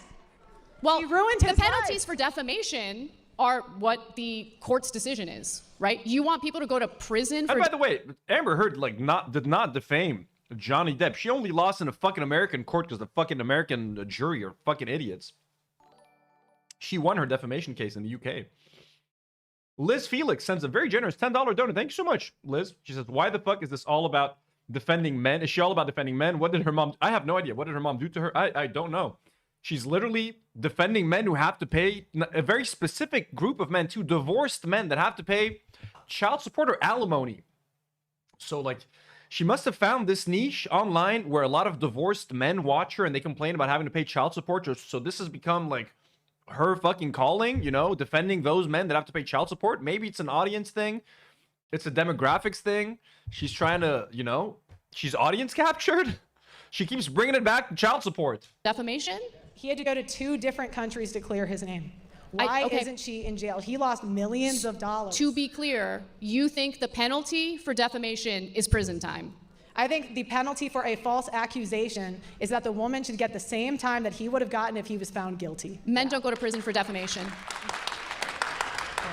And see, this is the problem with feminists. You want all these freedoms, but you won't actually... By the way, guys, I know we were talking about Lego yesterday. Can I take a quick break? Quick little Lego break. I found a Lego set that I'm actually willing to buy and like spend money on. It is crazy expensive. The thing is, it's not as expensive as you would think in Lebanon, because like things in Lebanon, they bring them with the tax and everything, like shipping, and so you end up paying way more. But this is a place that sells all sorts of bricks and stuff in Lebanon. They're called, I found them online, they're called what? Bricking.com. Okay, look at this, folks. Look at this Lego set and tell me if I should buy it. I'm going to show it to you first. The Lord of the Rings Rivendell. Rivendell from Lord of the Rings. Look at this. Look how beautiful this is, folks. This is Rivendell, the elven home. And you get the whole Fellowship of the Ring. Look at all these figures. You got trees. It's so nice. Look how pretty this is. Look. The Fellowship is sitting. They have the ring right here. Everyone is sitting to decide what to do with the ring. Look at that. You got hobbits. You got Elrond. You got Legolas. You got old Bilbo. Boromir, the sword of Anduril. Look. Gimli, the ring. This is perfect. You got a little bedroom. You got Frodo about to get fucked by Gandalf. I don't know, guys. And look at all the characters that you get. 1, 2, 3, 4, 5, 6, 7, 8, 9, 10, 11, 12, 13, 14, 15. You got the whole Fellowship of the Ring and all of these fuckers. And look how cute this looks if you like put it on like a little bookshelf. I don't know, man. I'm not a Lego guy. I don't own any Legos, any expensive Legos, but this, but the cost, look at the price. $580. So this in Lebanon was originally $850. I guess no one was buying it, so they slashed it to $580. And the price in the US for this is $499. So just to compare the price, in America, this is $500. So this is only like $80 more here than in the US, considering like shipping and all of that, taxes. That's not that bad. This is a pretty good price. So let me do a poll. Should I spend $600 on Lord of the Rings Lego? And obviously we will build that on stream. What do you guys think? It's beautiful. I think it's completely beautiful. I think it's gorgeous, to be honest with you guys. And Lord of the Rings, I'm a huge Lord of the Rings fan. So they don't sell the Quickie Mart. If they sold the Quickie Mart, I would have bought the Quickie Mart. It's $200 in the States, not the Krusty Burger, sorry. If I could buy Krusty Burger, I would have bought that for $200. That would have been way more reasonable. This is how many pieces? 6,100 pieces. 6,100 pieces. Man with long last name says, wow, you know those $600 could be going to an innocent defrauded man's child support. I know, right? Liz Felix asks, where would I put it? I have no idea. I feel like the cats would also fuck it up. It's just so nice. Like, listen, I know the answer is no. 67% of people are voting no. That is the responsible thing. $600 could buy me a 65-inch television, and I want a new TV. Like, it's groceries for 3 months, literally. $600. Like, I spend about $200 a month on groceries, maybe $300 depending on like, you know, it's an insane amount of money. It is not an amount of money that I just have sitting around where I can be like, let's just fucking no. I would have to think about it. It would hurt. I'm gonna have to like, you know, have a month of like recovery where I'm not spending anything if I go ahead and spend the money on this. So I know it is very expensive. It is unreasonably expensive. But we've just been talking about Legos so much and looking at so many Legos. And my boxing coach has like a mini Lego collection. He was like just telling me, he's like, they come so organized. Everything's like little bags. And the instruction manual, like open bag number 1. He's like, it's expensive. But he's like, you feel like you're getting your money's worth. Haley D, who's been a member for 10 months. Haley, we love you. Says, if you buy this, I have a garbage patch in the middle of the ocean to sell you. I would love Haley, come on. Is it that bad? Rami says it's your money. I know it's my money. It's money that I don't have, Rami. I do not have $600 just to spare on this. But it's just so beautiful. Gene Hartley says, please don't buy this crap. Yusuf says, do it. I'm losing my mind. Artful says, I voted yes. Fuck it. Let's go. Hey, yeah, guys. Honestly, my heart votes yes. My heart is voting fuck yes. It's just my mind and my wallet are voting no. But Rivendell, you know what? I'm gonna send those guys a WhatsApp. I want to send them a feeler. I'm gonna be like, listen, I have a YouTube channel. I'm like, I have a YouTube channel. You guys wanna, you know, I'll do this in multiple live streams. Can I have it for free? And you guys can sponsor. How about that? Right? Should I try? I have nothing to lose. I can tell them, listen, guys, I'll send them my YouTube channel. You know? How about that? Can I get it for free? And I will literally wear a t-shirt, a breaking t-shirt. I'll promote them. Man is saying I'm voting no because I'm looking out for your wallet. Mithy Eve says, nah, if you can't easily afford it. Exactly. If I can't easily afford it, that is true. But I will try. Listen, I am going to try and to get it for free. Or at least a massive discount. And I'll be like, I'm going to give you guys the greatest ad, the greatest sponsorship. I will be your brother. Send me the Lego Rivendell scene. Anyways, that was a quick Lego break. I will think about it. Thank you guys for voting. It is very nice. I know. Even those of you who voted no, I know you all agree that it is beautiful. So to be equal. I do want equality. No, if you wanted to be equal, you would fight for 50-50 child support, no alimony. No alimony. So again, if a woman decided to forego working, decided to stay home to raise the children, and the marriage doesn't work out, she's got no income whatsoever, she doesn't deserve any women alimony. aren't even doing that. Number one, that's not even a women are not staying home with the kids. And number two, you have daycare. A lot of women do these days, you actually. have daycare. The traditional women who want to stay home. by the way, Chris sends a $2 dono. It says, "I'm going to poach it from you before you buy it." Never, Chris. But Chris, if I do buy it and you come over to play some Dark Souls 2, I will allow you to look at my Rivendell Lego set, and I might even allow you to caress the Lego figures. Okay? I just want to recreate the scene where Frodo is with Bilbo in the room. He's like, "Oh, my old ring. I'd sure love to hold it one more time." And then Frodo sees him, is like, "Oh shit, I got to put that shit away." And then, Bilbo just very quickly goes like, hope that did you guys get a little jump scare? Hey, I just want to recreate that scene in Rivendell with my little Legos. You know what I mean? Or I can seal it up and in 5 to 10 years sell it for $5,000. Kapoo! Along with my Pokemon Lego set. Mithy Eve has also sent a $2 donation. Here's to Lego. Thank you, Mithy. Thank you. If I buy that Lego set, I will. One of the characters will be donated. Will be dedicated to you, Mithy Eve. Jim says, "Gotta run later, chat. Later, Anthony." Jim, we love you. Thank you so much for being here today. Thank you so much for gifting us memberships and for always being here and for being a wonderful member of the community. We love you. Have a good night. They want to be traditional wives, and you trash them all the time, which I don't understand. If It seems like women can't do anything right when it comes to you, right? They're stay-at-home moms, they're traditional, I understand that you can personally attack me. I'm not personally attacking you. Okay. These are things that you have said on the record multiple times. Nogzolato sends a $2 dono and says, "Pearl hates her mom so much for having a career." I don't know. What does her mom do? I can't stop thinking about those Legos. And now the fact that you guys like them too. I know most of you are voting no, but I know you guys are feeling them. God, I want that Lego set so bad. But if you cared about equality, you would care about false accusations. I do care about false accusations. No, you don't. You don't know me? You don't know what I care about? You don't know me. Look, all right.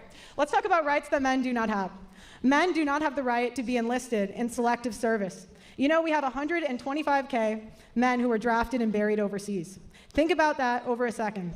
You talk about the oppressions of the past, but how many men died in World War I and World War II and had no choice? And yet Anna complains about oppression.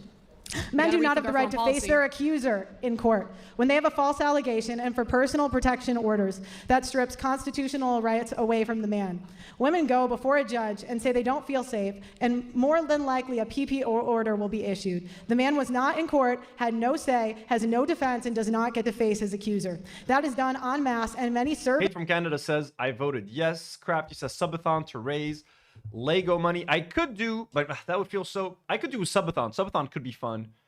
I do have a fake. My cousin got me like this, not fake, but just like not Lego thing, a Stormtrooper helmet. I could build that, and that whole live stream could be a fundraiser for the Lego one. But like, I feel bad. I feel bad asking for money for a fucking Lego set that's $580. It's just so nice, and I know it would make for some fun live streams. Building it, we can play some nice Lord of the Rings music in the background. Me and Demi could possibly help me. Men and first responders lose their careers over this because it strips a man's Second Amendment. Nogzlato with another $2 donor says, "Pearl ignores that most men don't try to fight." As you're trying fighting for custody, right? Yeah, Anna said that like only 8% of men file for like custody. Rights away based on no evidence. Men do not have the right to raise their children. Divorce is no fault, but when it comes to child custody, it's always the man's fault. He loses his children to the system. 96 hours a month the father does not make. Men have longer prison sentences. Women get a third of the time for the same crime. Where are the feminists fighting for equality on that issue? There has been rampant discrimination against better qualified men in hiring across multiple industries. Men pay more child support, and child support orders are not enforced at the same rates between men and women. Women are more likely women pay not child to support. pay Fascinating. and are prosecuted for not. Guys, we're going on a longer Lego break. Fuck this. Presley says, "Lego might pay for itself if you make content building it." I know, but how interesting is... I mean, look, If it's 6,000 pieces, that's like a whole bunch of live streams. Let's go to the Lego website and look at their Lord of the Rings selections.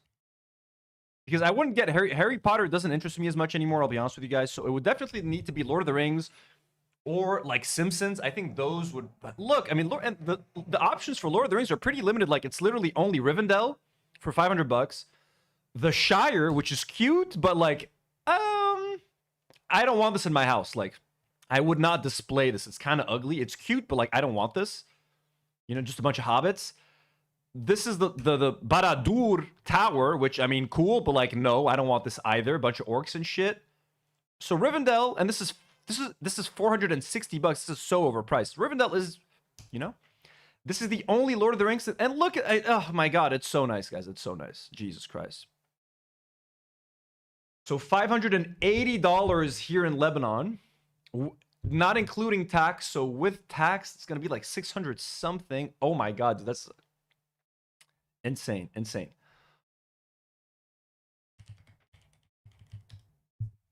Why don't they have, but look at this Krusty Burger. Look how nice this, they discontinued the Simpsons house. They discontinued the Quickie Mart. But look at this Krusty Burger. This is $200. This is in America. I can't find this in Lebanon, so I cannot buy this right now. But also, this is tempting. But the problem is, once you start, I don't want to start the Lego collection or Lego addiction. I cannot go down that rabbit hole. They are so expensive. It is such expensive shit. But look how colorful this is. Look at this, man. Look at the Krusty Burger from the inside. Like, I want the Krusty Burger. Oh, man. Mithy Eve is saying, "Sire, you're making me want to buy Legos now." I know, this is so bad.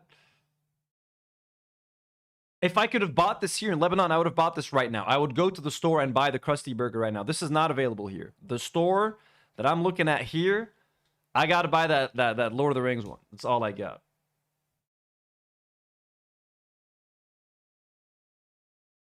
Haley saying, "I'm once again begging y'all to read another book." Hobbit hater, I'm telling you. I like the Hobbits. Who's hating on the Hobbit over here? Man, okay, one second.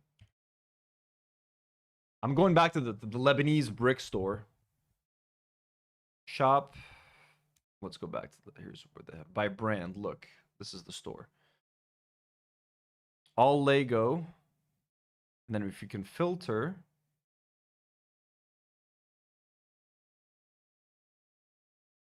Oh, they got a Venom head. That's kind of cool.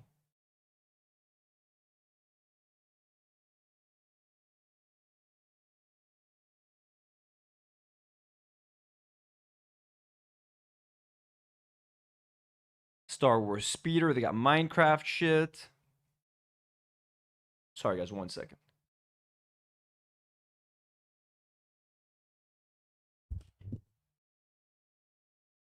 Look, they sell the Millennium Falcon. Okay, wait. Do they have the Krusty thing? Oh, fuck. Krusty Burger sold out, man. Wait, it's not sold out. Oh, shit. Guys, I can buy Krusty Burger. Oh, my God. I'm going to message these fuckers tomorrow, dude. So which is sold out? Is this one sold out, I guess? Oh, this is sold out. Guys, I can actually buy... They sell Krusty Burger. Okay, I might have to do this one. Okay, maybe we can start... I can start with the Krusty Burger, and if I like this, then I can buy the Rivendell set for $580. How about that, huh? Should we do Krusty Burger? This is nice. This is cute. How many pieces is this? 1,600 pieces. 1,635 pieces. So, I mean, it makes sense why it's much cheaper, but this is cute. This is very cute. Okay, I'm going to contact those guys tomorrow, honestly. I'm going to contact them tomorrow, and I'm going to tell them, I am down. I'm like, if you guys need a sponsor, I will do whatever it takes to get this Lego for free, and I will make so much content with these Legos. I'm like, every single brick will be assembled live on stream. I'm excited. I'm going to fucking message them tomorrow. No, I'm not even shitting you. I'm going to call them. We're going to try to get the Krusty one because it's way more affordable, $280. And then, but that Rivendell one is really calling my name. So 580 plus 280, how much is that? Oh my god, dude. That's so much money on Lego. 580 plus 280. $860 for 2 Lego sets. That is insane. That is almost $1,000. Yeah, no way. I got to get one of those for free. They got to give me one for free. I'll become Lebanon's Lego influencer. I don't care. Haley says, sounds like a good plan. Yeah, Artful says the Krusty Burger one would look nice on the pot. It would look great, wouldn't it? So colorful with the orange and everything. Look at that. Absolutely. Oh, this is so nice. I'm so glad that I'm gonna have a nice long phone call. They're not gonna give me shit for free, but yeah, this is $300 cheaper than the other one. This is way more doable. But I don't want them to sell out because their original price for the fucking Lord of the Rings one is $850 Rivendell. So $580 compared to that is a good price. Woo! I'm excited for some Lego. Let's go. Okay, back to Pearl. Sorry, we're done with Legos. Yalla. Debate time. On payment at lower rates. Men cannot opt out of parenthood. Men have very few domestic violence shelters and are not taken seriously when they're domestic violence victims. I agree on that. White men in particular are discriminated against when it comes to hiring. Presley says, tell them you know Ethan Klein. Isn't Zach a Lego collector? I'll tell them, hey, I'm a friend of Zach Lewis. Zach Lewis sent me. Can I get a discount? My favorite Zionist. And educational attainment. True. The Duluth model is a model that law enforcement, courts, and counselors use automatically that assumes men are the aggressor. The tender years doctrine is a guideline in divorce used to justify removing the father from the child's life. The only institutional sexism that exists is institutional sexism that discriminates against men in favor of women. Furthermore, U.S. courts do not require receipts to show how that money is spent by the custodial parent, unless there's overwhelming evidence of starvation, malnutrition, or severe child abuse. There are numerous reports of custodial You want the parents government to spending the check money receipts on and see, like... Let's let her respond to some of that. Hold on, let's understand something. You want government to be so big that you literally have the government... I'm not even listening to them. I'm just thinking of Legos. Can you imagine? All my mind is just like, Lego, Lego, Lego. Oh, God, I hope they take credit cards. If they're like, we only accept cash, then I'm fucked. I need to use my debit card at least. It's like cash only. Then I'll be like, then I ain't buying no Legos, folks. Looking at receipts to see what a mother is spending the money on? That's insane. I want no child support, no alimony. Okay, you know what? Let's try to see the most viral moments of this. I'm not going to watch another hour of this. Let's go to Twitter. There's like moments where Pearl just like stops talking. Let's see. Pearl, Anna. Let's see what comes up. I got a daydream about them Legos. Okay, here, let's watch. Pearl, what are you doing? Are you just making things up? No.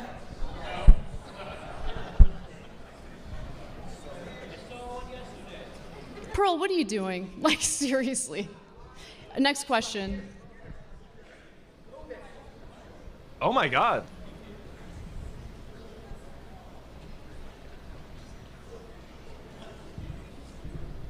How many women die every year? She just sits there fucking silently? During childbirth? Not many. This country has the highest maternal mortality rate of any developed country, so a lot of women do die as a result. Brad says, don't go in debt for Lego, please. This is American Debt Simulator. No, I'm not going to go in debt for like debit, any kind of card, credit, debit card, cards in general. Because I don't want to pay for that in cash. Because I have like limited cash here. I use my card for a lot of things. I really want that Krusty Burger Lego, guys. That's it. No, I'm starting to get that feeling that I'm not going to be happy unless I have it. Result of pregnancy and childbirth, yes.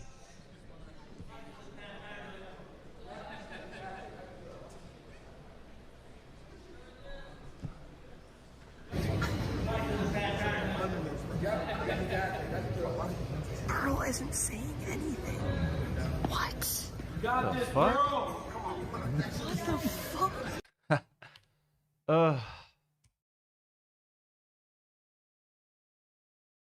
Yeah, because you're crazy and you don't live in reality. All right. I think we can end the stream here. It's been a good time. It's not interesting anymore. I'm honestly too distracted by the Legos. I'm so distracted by the Lego. Let me make sure that Bricking Place is here in Lebanon. Bricking Lebanon. Yes, Bricking Lebanon Lego blocks. Order now. We ship fast. I'm tempted to message them now, but it's 11 o'clock here. It's 11 p.m. They'll be like, dude, why are you texting us about free Legos at 11 o'clock? And no, you're not going to get shit for free. Ninjago. Star Trek. Who's like the cute little aquarium? The Van Gogh stuff was nice too. Do they have these here? Where's their search bar? Dude, you can't even fucking see it.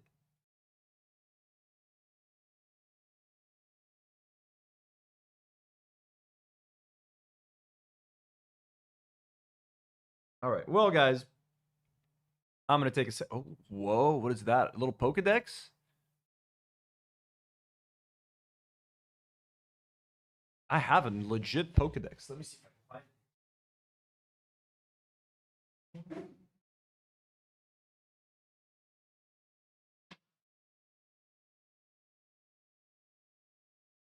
You guys want a little trip down memory lane? Look at this little Pokedex that they're selling here. What is this? Like a, you build this yourself? I have an original Pokedex from when I was a child. You can open it up.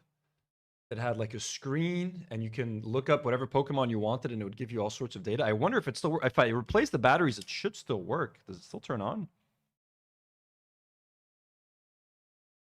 Oh no, of course it does not. It still oh my god, it still turns on. But just for a second, it turned on for 1 second. I started to see the Pokemon animation, and then it just went away. Yeah, no, it's dead. The fact that it was able to turn on for a quarter of a second. How dope is that? I used to have this in my background. My own little Pokedex. They don't make shit like this anymore, man. They don't make things like this. I was ready to, guys, I was a whole little Pokemon trainer. I'm ready to go and get my Pikachu and you know. No, the battery has not melted. It literally turned on for a second. It started to the P started to like appear on the side of the screen and like to like move to the side, and then it just shut off. Yep, that's it. I used up the last 10 seconds of juice that were in there. Folks, thank you so much for joining me tonight. It was a super fun live stream. Maybe we'll try watching the rest of this debate another time, but like, you get the idea. I'm going to let you guys know what's going to happen with this Lego. Look for an announcement. You know what? I will let you know if I end up buying those Legos. I will put a post tomorrow on the community tab. No live stream tomorrow, most likely. I'll probably be back on Sunday. Maybe a gaming live stream for members tomorrow, but that's it. I'll probably be back Sunday for a live stream. I will let you guys know what happens with the Legos. I'm super serious. I'm glad that we found the Krusty Burger. I'm going to see if I can find the Krusty Burger. I believe we can start with Krusty Burger, then we move on to Rivendell as an upgrade. I'm going to try to get them as heavily discounted as I can, and I will literally sell my soul for a sponsorship for these people. We have not done a sponsorship on the show for a long time. I will try to get a sponsorship with these people. Are they willing to give me this much free Lego? I don't know, and there are people with much bigger accounts that work here in Lebanon who could sponsor them, so I'm not sure I'm their ideal partner, but I want these fucking Legos, all right? We love you. Thank you to everybody who tuned in today, to everybody who sent in a super chat. Thank you to everybody who gifted a membership. Thank you. I love you. Patrons, members, everybody, as always,